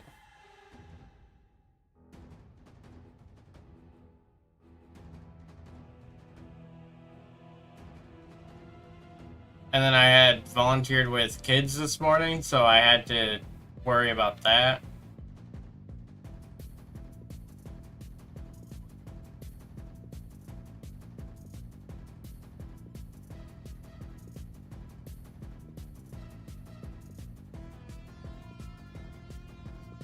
You remembered after you typed it. It's okay.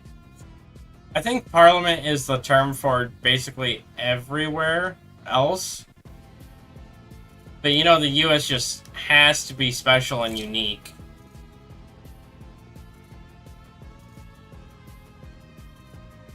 It is what it is, unfortunately, Tiny. I just couldn't sleep last night. So I ended up spending a lot more time just chilling here. I played some stuff for Pokemon Dusk server, and then and watched some anime. Started a new one.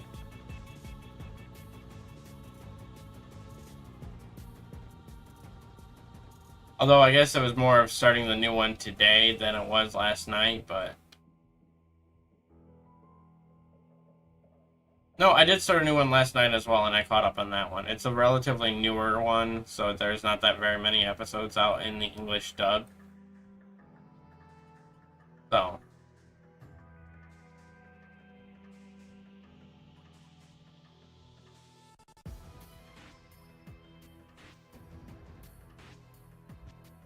And then I caught up on the other animes that I'm watching right now that are releasing on a scheduled basis.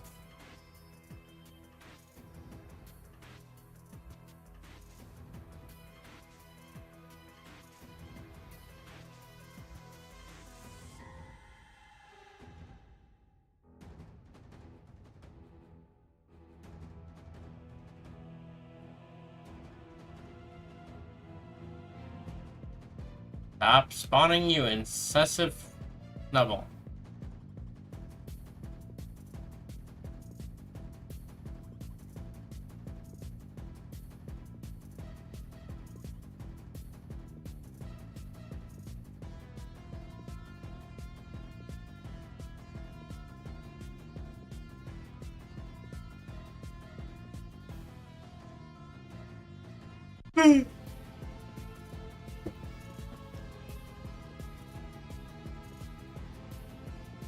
Yeah, and then I got home from church and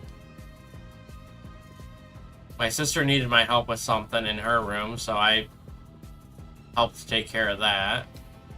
She needed help hanging a curtain rod for some blackout curtains that she bought.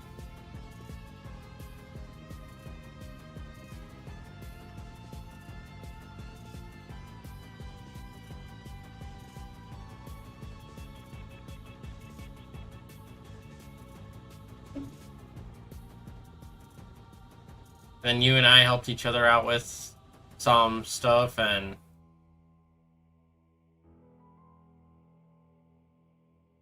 I did end up getting food, but I was just too tired to actually make something, so I just ordered food.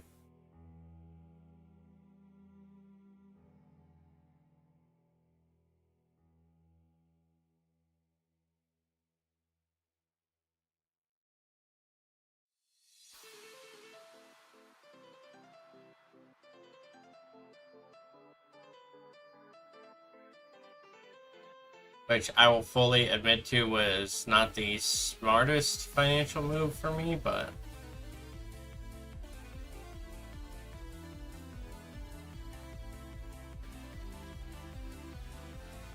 Could have gotten someone to help with keeping the heat out this week. Oh yeah, probably. But you'll be out and about tomorrow, right?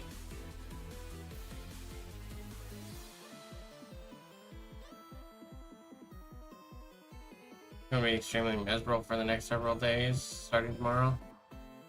I haven't looked at the weather forecast for my week, unfortunately, because even if I look more than a day out, given like half an hour later, tomorrow's weather will be different. So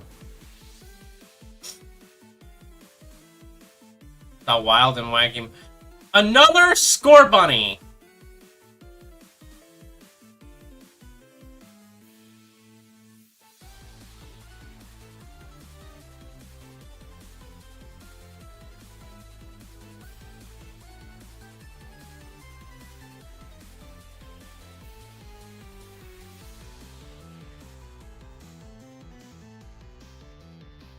You know what? No, I'll take it. I'll take it because I could use the second one. What moves do I have?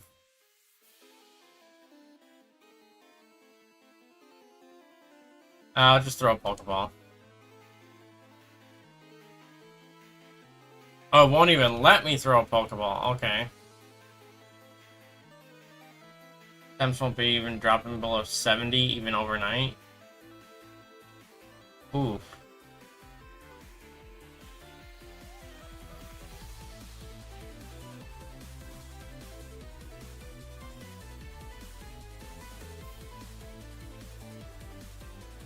Hey, this one was easier to catch.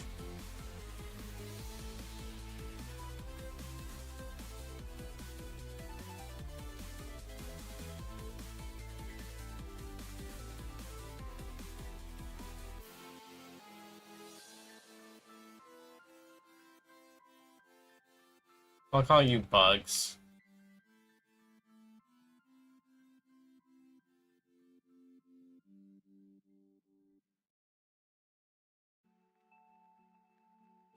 I will still take the Score Bunny because then that means that'll be one less that I'll have to get later on for when I go for my eventual Shiny Living deck, so.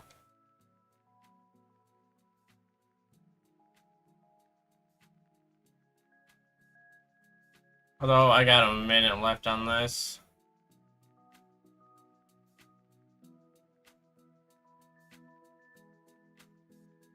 Yeah, no, that just sounds miserable, Tiny.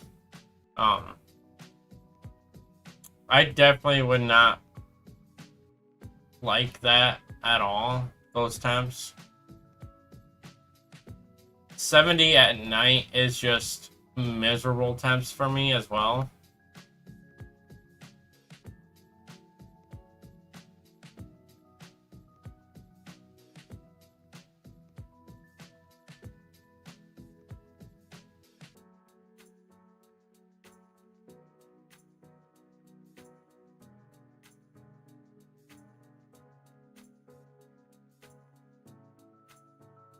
Wait, is that? Oh! Chimchar! Last minute! Last second! Ah! Let's go, Chimmy boy!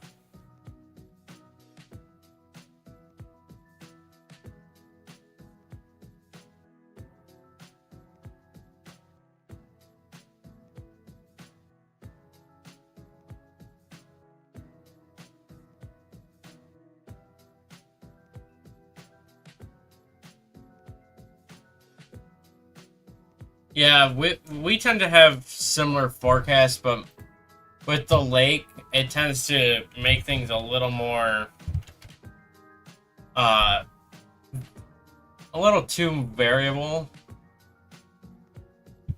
10-day. 91 and 74. High of 91, low of 74 tomorrow. We're looking at my lowest in the next 10 days being on next Sunday, and that'd be 61 as a low and 78 as a high. But for lows, we're looking at like mid to high 60s.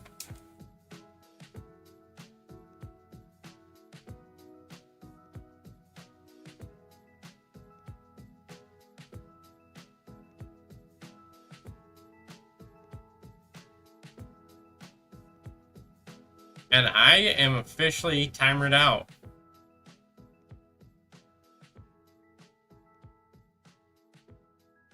What I'll probably do is I'll head over here to where the Cyndaquil spawn. And you know what? You know what? No, no, I'm feeling it after getting that gym chart. I think I'll do one more. I'll do one more just to try to see if I can get Cyndaquil.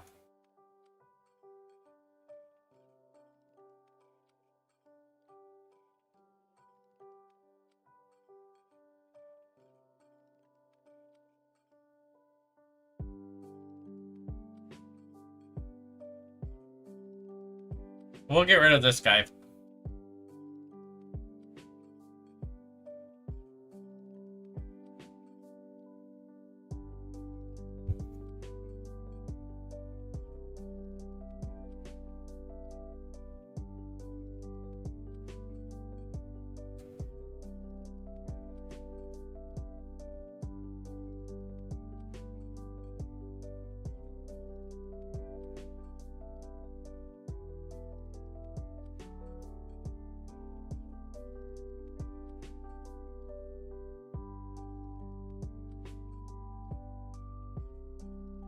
Wait a second. Is that just the Terra on it, or is that actually a shiny Minior?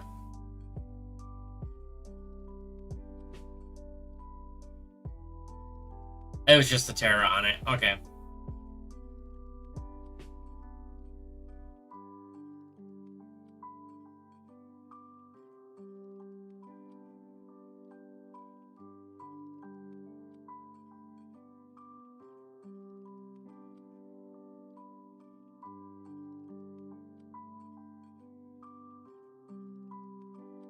I've never actually found a shiny Terra before, so I don't know how well it works. Come on. I've seen people host picnics in here all the time. Gotta figure out where they did it at.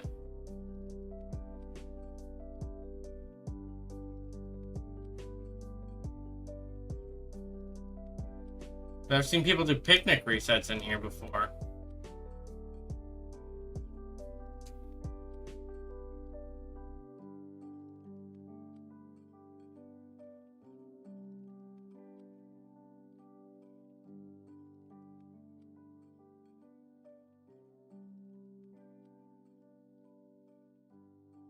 Maybe I need to put Pokemon away.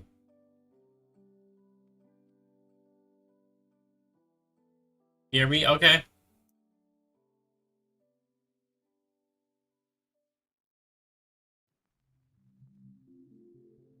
gonna check these guys' summary real quick. No mark. Ooh! Uncommon mark.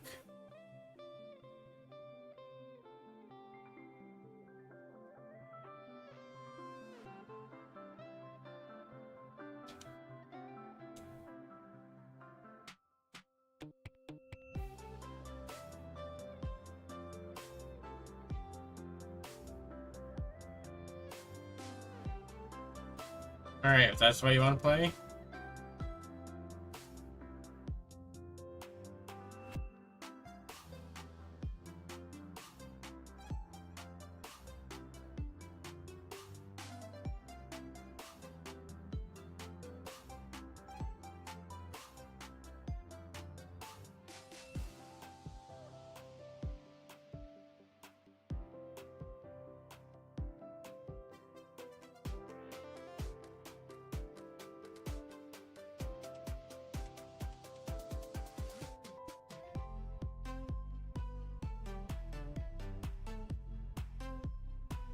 I think I'm gonna do 2 sweets. Yeah, I can do 2 sweet for this.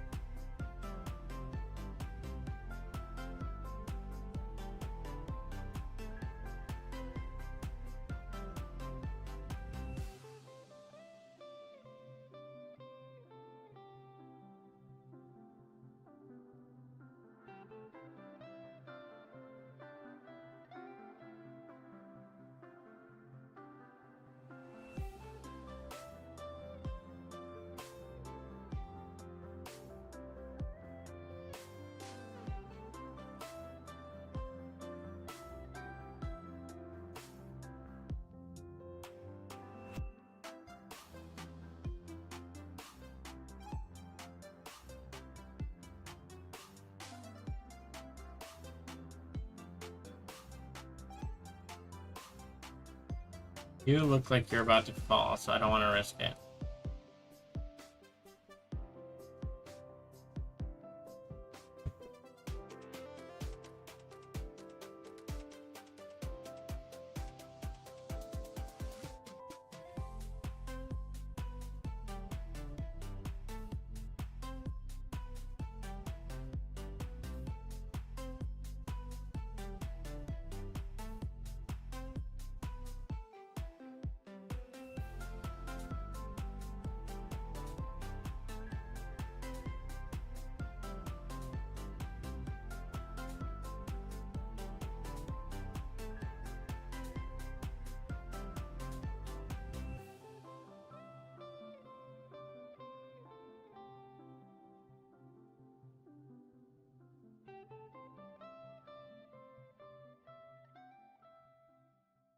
Welcome back.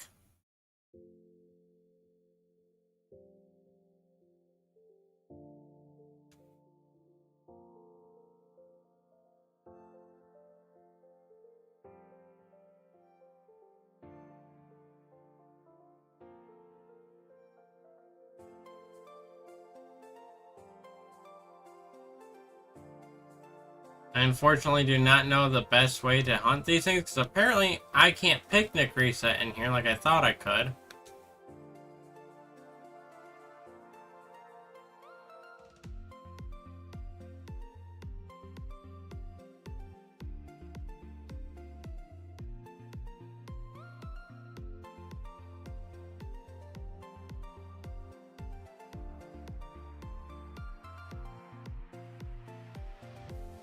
I have to get a second fan tomorrow. I feel that.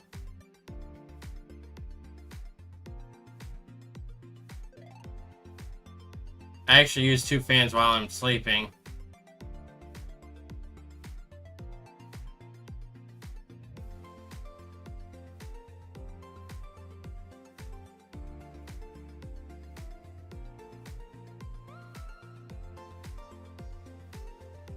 I might have to look into Cyndaquil hunts. Just to exactly see how other people do it.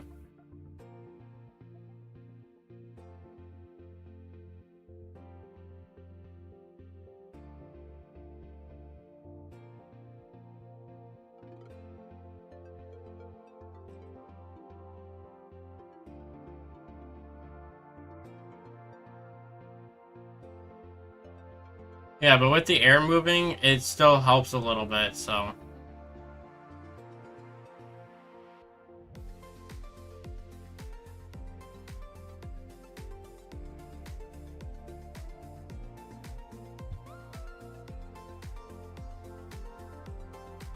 Here, Cyndaquil.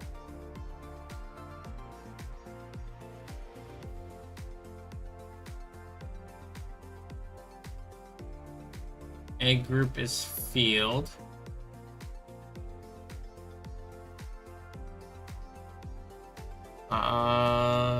Kalos. Fennekin. A group is field.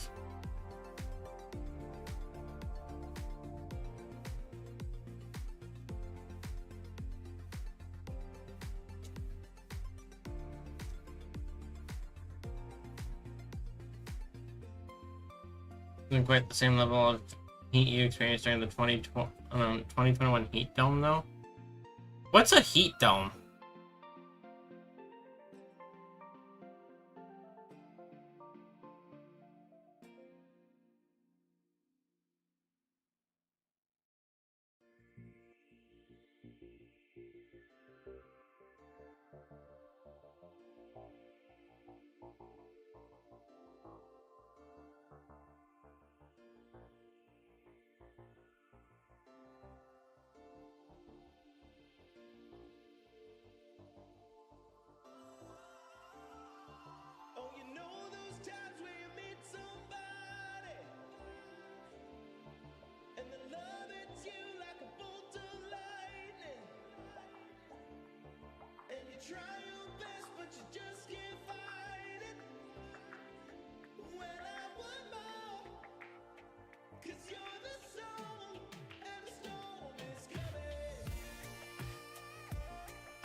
I swear there's gotta be a way to do a picnic in there.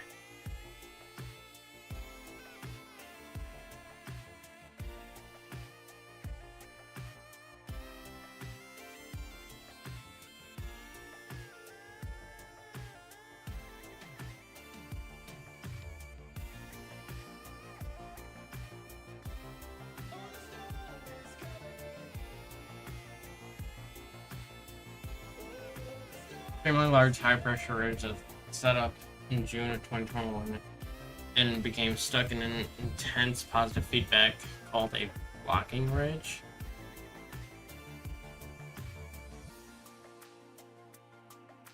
I only ask about the difference between, like, what is a heat dome because I was on the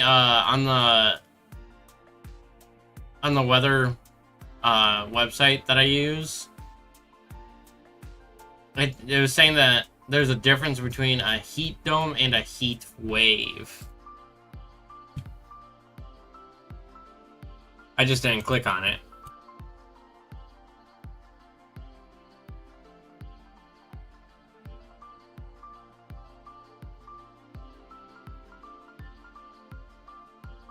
I'm just kind of curious as to what the difference between the two actually is.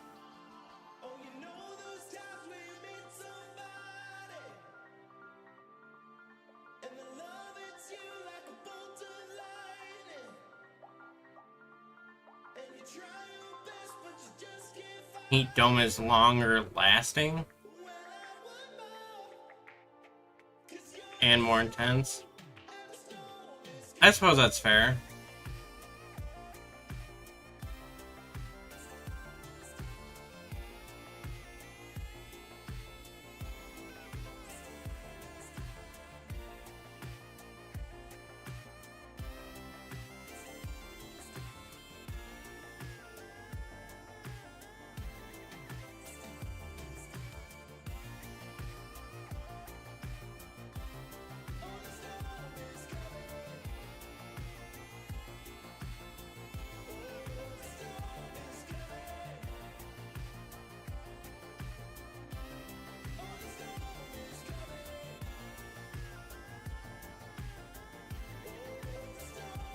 No, I suppose I can delete those.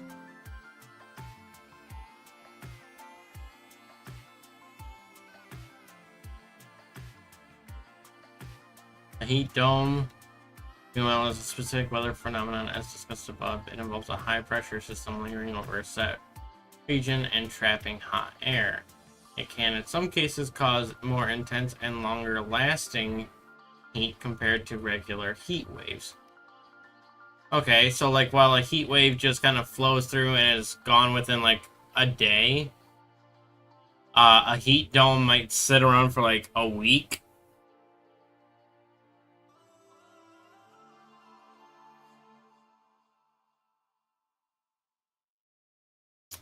Is that?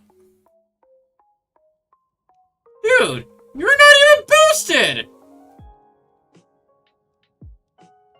What? I'm not even hunting you right now.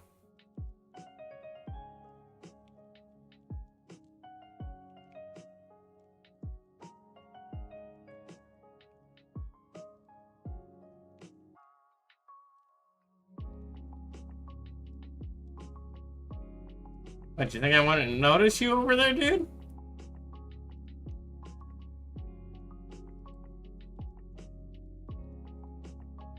I got the eagle eye in the sky, always hunting.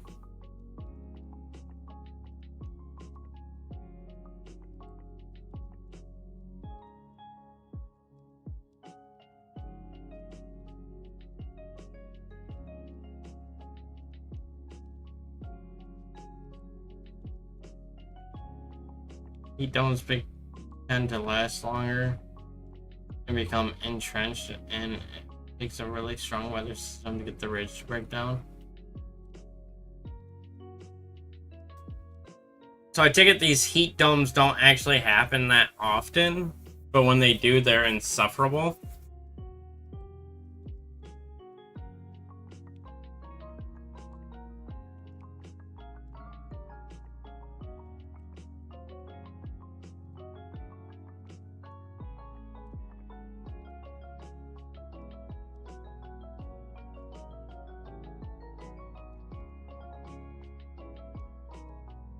But it kind of reminds me of this one time at scout camp. We were doing a national camping trip with scouts from all across the nation. And we were stationed at a base, at a military base in Virginia for a few days. And what ended up happening was a lot of people, partially due to the effects of the room that we were sleeping in, we had a lot of people go into what they called a heat slumber instead of an actual sleep during the night. Because essentially our bodies were just shut down because they were too warm.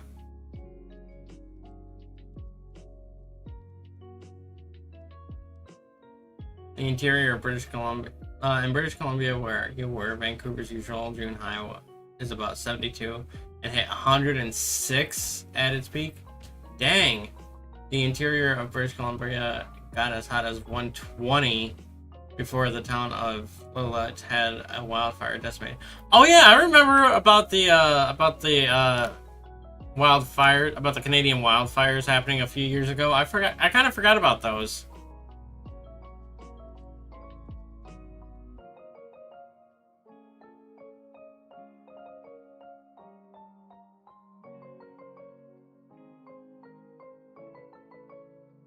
I thought those were caused because of a drought, though.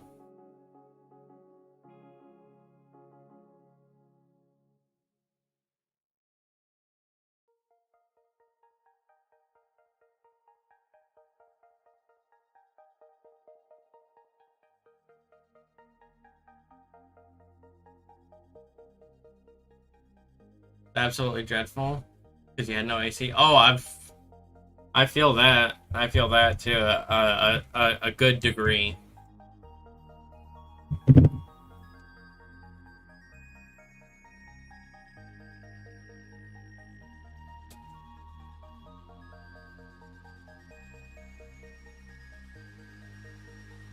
Like I was talking about with the scout camp thing. We definitely had we had a lot of we didn't have a lot of AC. In fact, we didn't have any AC in the room we were staying in. The room that they had us sleeping in was actually the base's gymnasium, because it was the only room big enough to fit all of us scouts.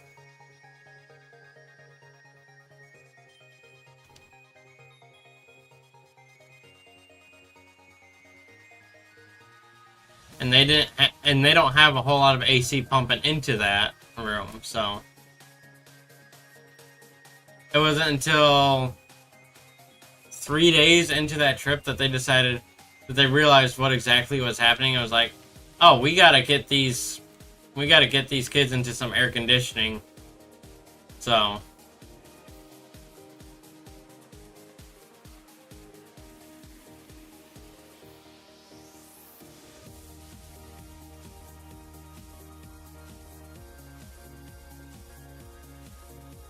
the heat played a big role in the drought. Oh, I can see that. That's why there's a lot of droughts out west in the U.S. On the eastern side of the Rocky Mountains.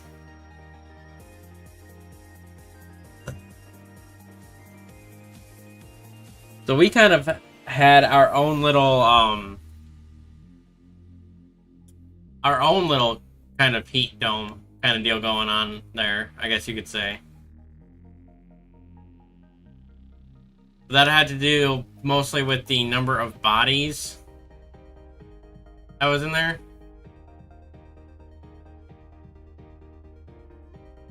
But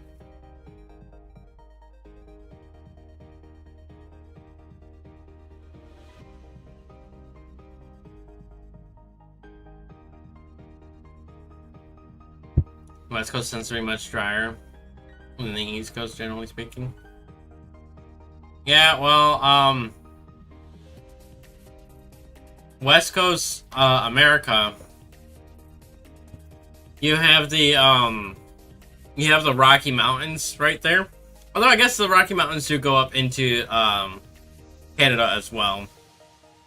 So the way that I understand it, you have the windward side, which is where, which is where the wind comes up off of the Pacific coast there, hits the mountains, and then ends up dropping most of their moisture on that side of the mountains. And then the leeward side, which is the eastern side of the mountains, doesn't get any of that moisture and ends up being drier than the other side.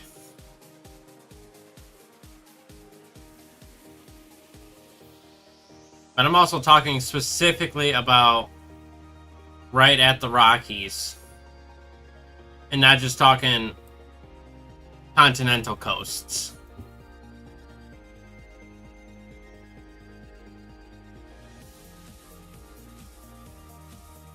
California high moves north and expands, pushing the main jet stream tracks far north.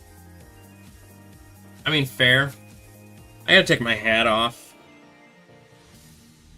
When it starts to get too warm, my head gets itchy really fast.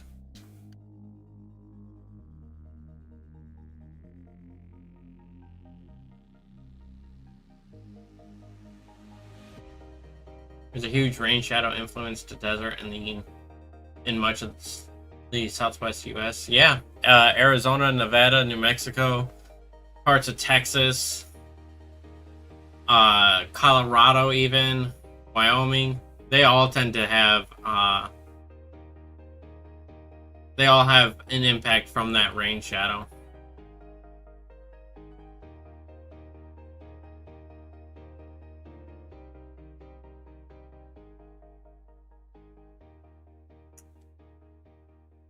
I'm half thinking that I'm gonna keep this set, even though I wasn't hunting Minchino. I didn't have, like, I had a Chinchino, but I didn't have a Minchino anymore. So I think I want to keep it just for the Minchino, which means I'm gonna need to get a lot more herbs. What do you think, Ty? Should I keep the Minchino, or should I reset over it?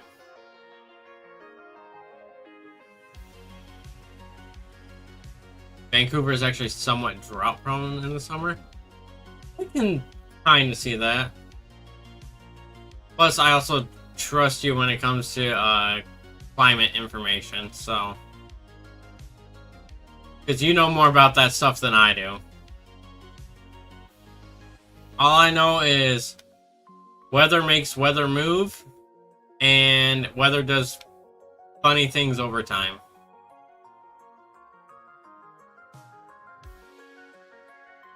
Obviously, there's some areas that I happen to know a little bit more about, but like,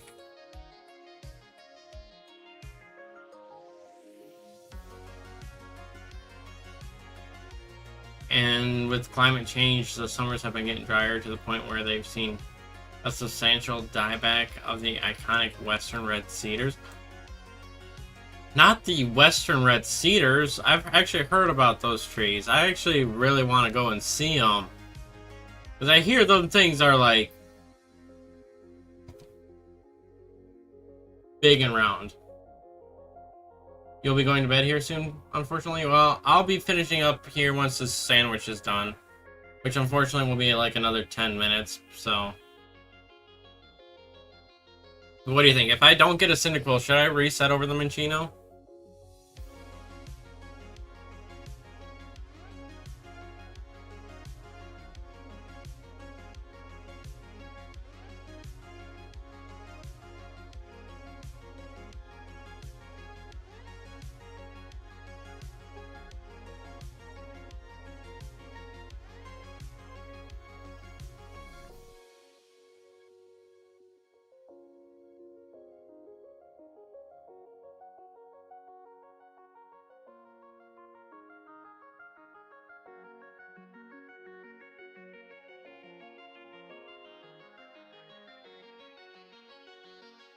Oh yeah, I'm sure they still exist because of how old a lot of them tend to be.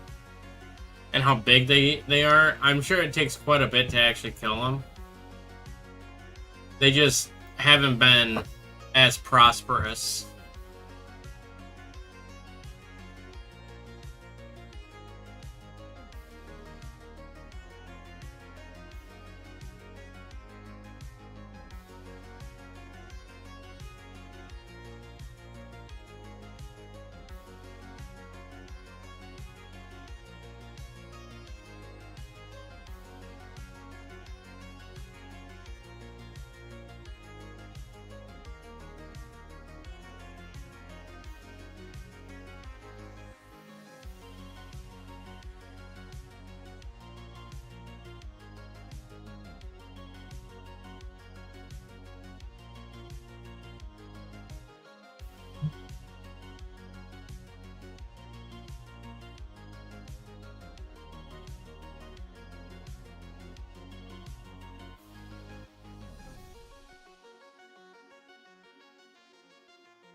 I know.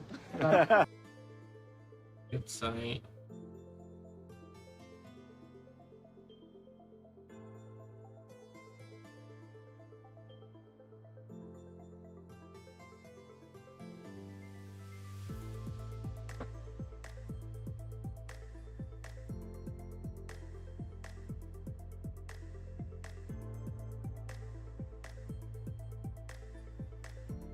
How do you do this?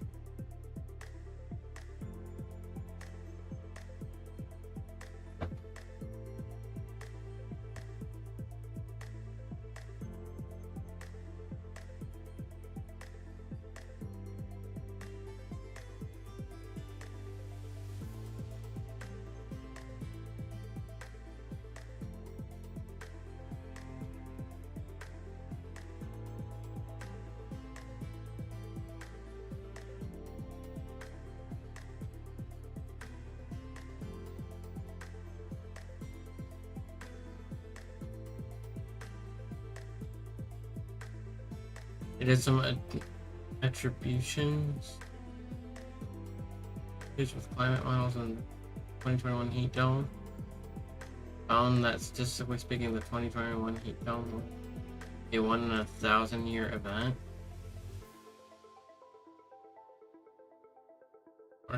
Or more assuming no climate change.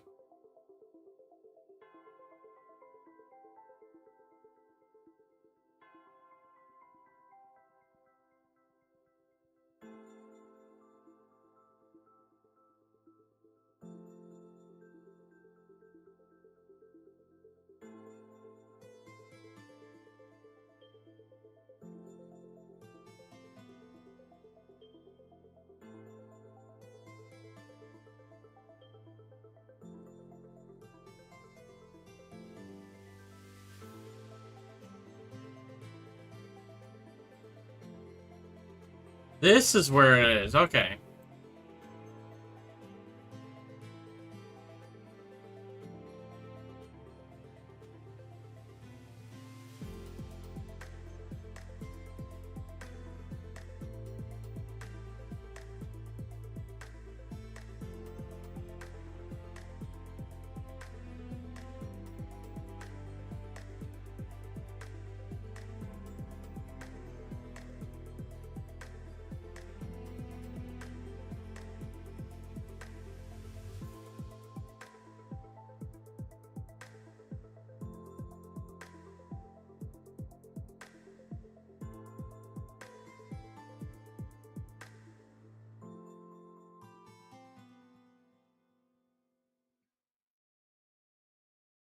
Okay, now I figured it out. Oh, this will give me some time to read chat. Event or more, assuming no climate change. So basically, it was almost impossible for a heat dome of that magnitude to happen in the absence of human-induced climate change. Meaning us humans caused it? What?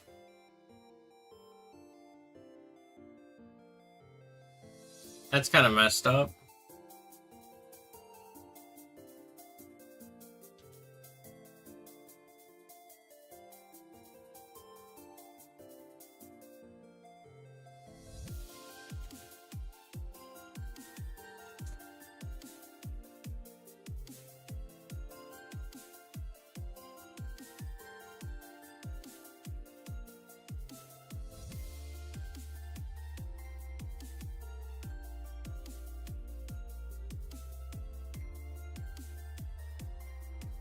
That don't get back on the right button.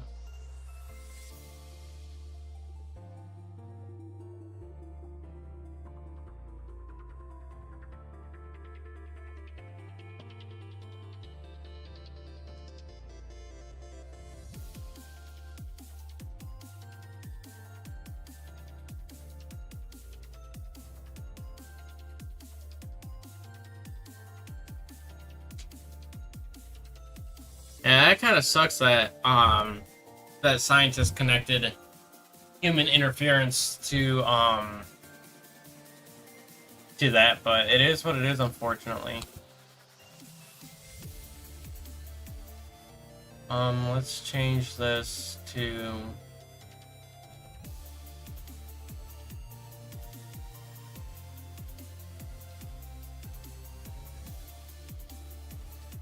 you. Done.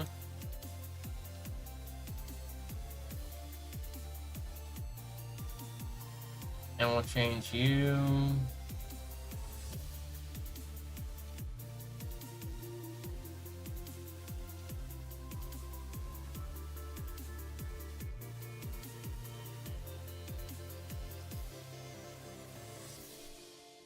And that we'll just get rid of.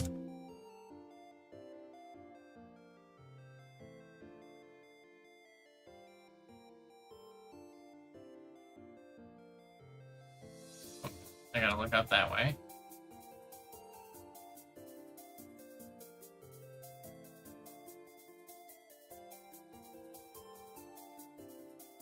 This is a very interesting picnic reset.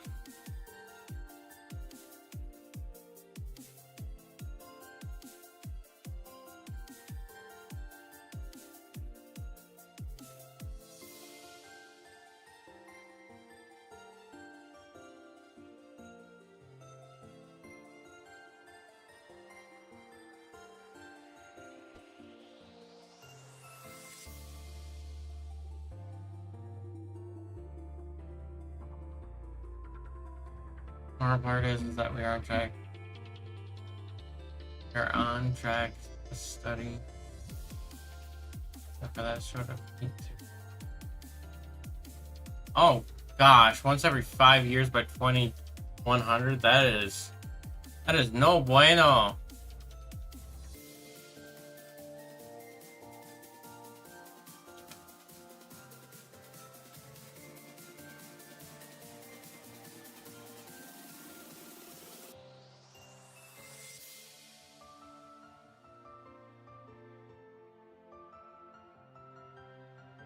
My question becomes of that, how exactly will that affect the permafrost?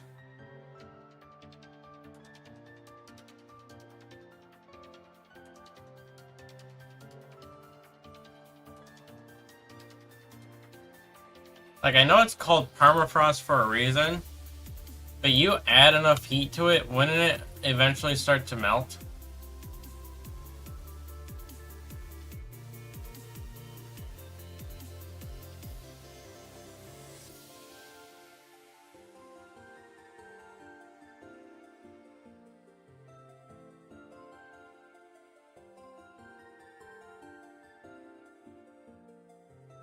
Say it won't be pretty.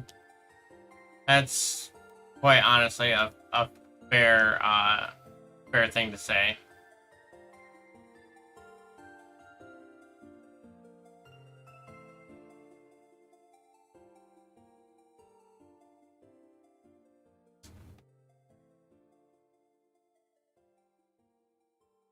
Expecting a large thaw of permafrost for sure. Oof. And you get enough of that melting, and eventually, you just get overridden with water, don't you?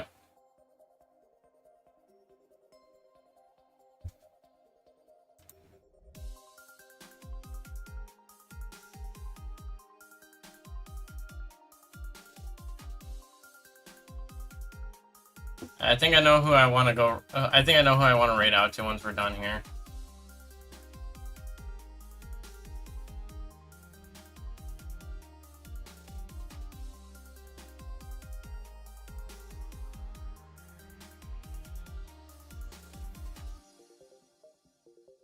I think I'm going to reset.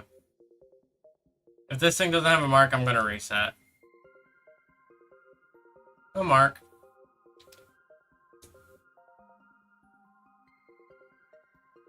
And then all that soil carbon and the thawed permafrost will release methane and CO2. Ooh, yeah. All that CO2, you can't fully accurately 100% predict what'll happen. I'm sure you can have like really good ideas and theories, but like you can't always be 100% accurate. Yeah, we're probably gonna go right out to Master B-Rad right now. He's in the middle of a 3-way X and Y soul link. And I think, oh, he started streaming almost 2 hours ago. Yeah, let's go say hi to him. Let's go say hi to B-Rad and share some love with him. Be sure to like his stream, drop a sub if you haven't already over with him, and I met him over at AWA. Great dude. Definitely wish I talked with him a little bit more while down there, but definitely a great guy and makes some really great Pokemon content.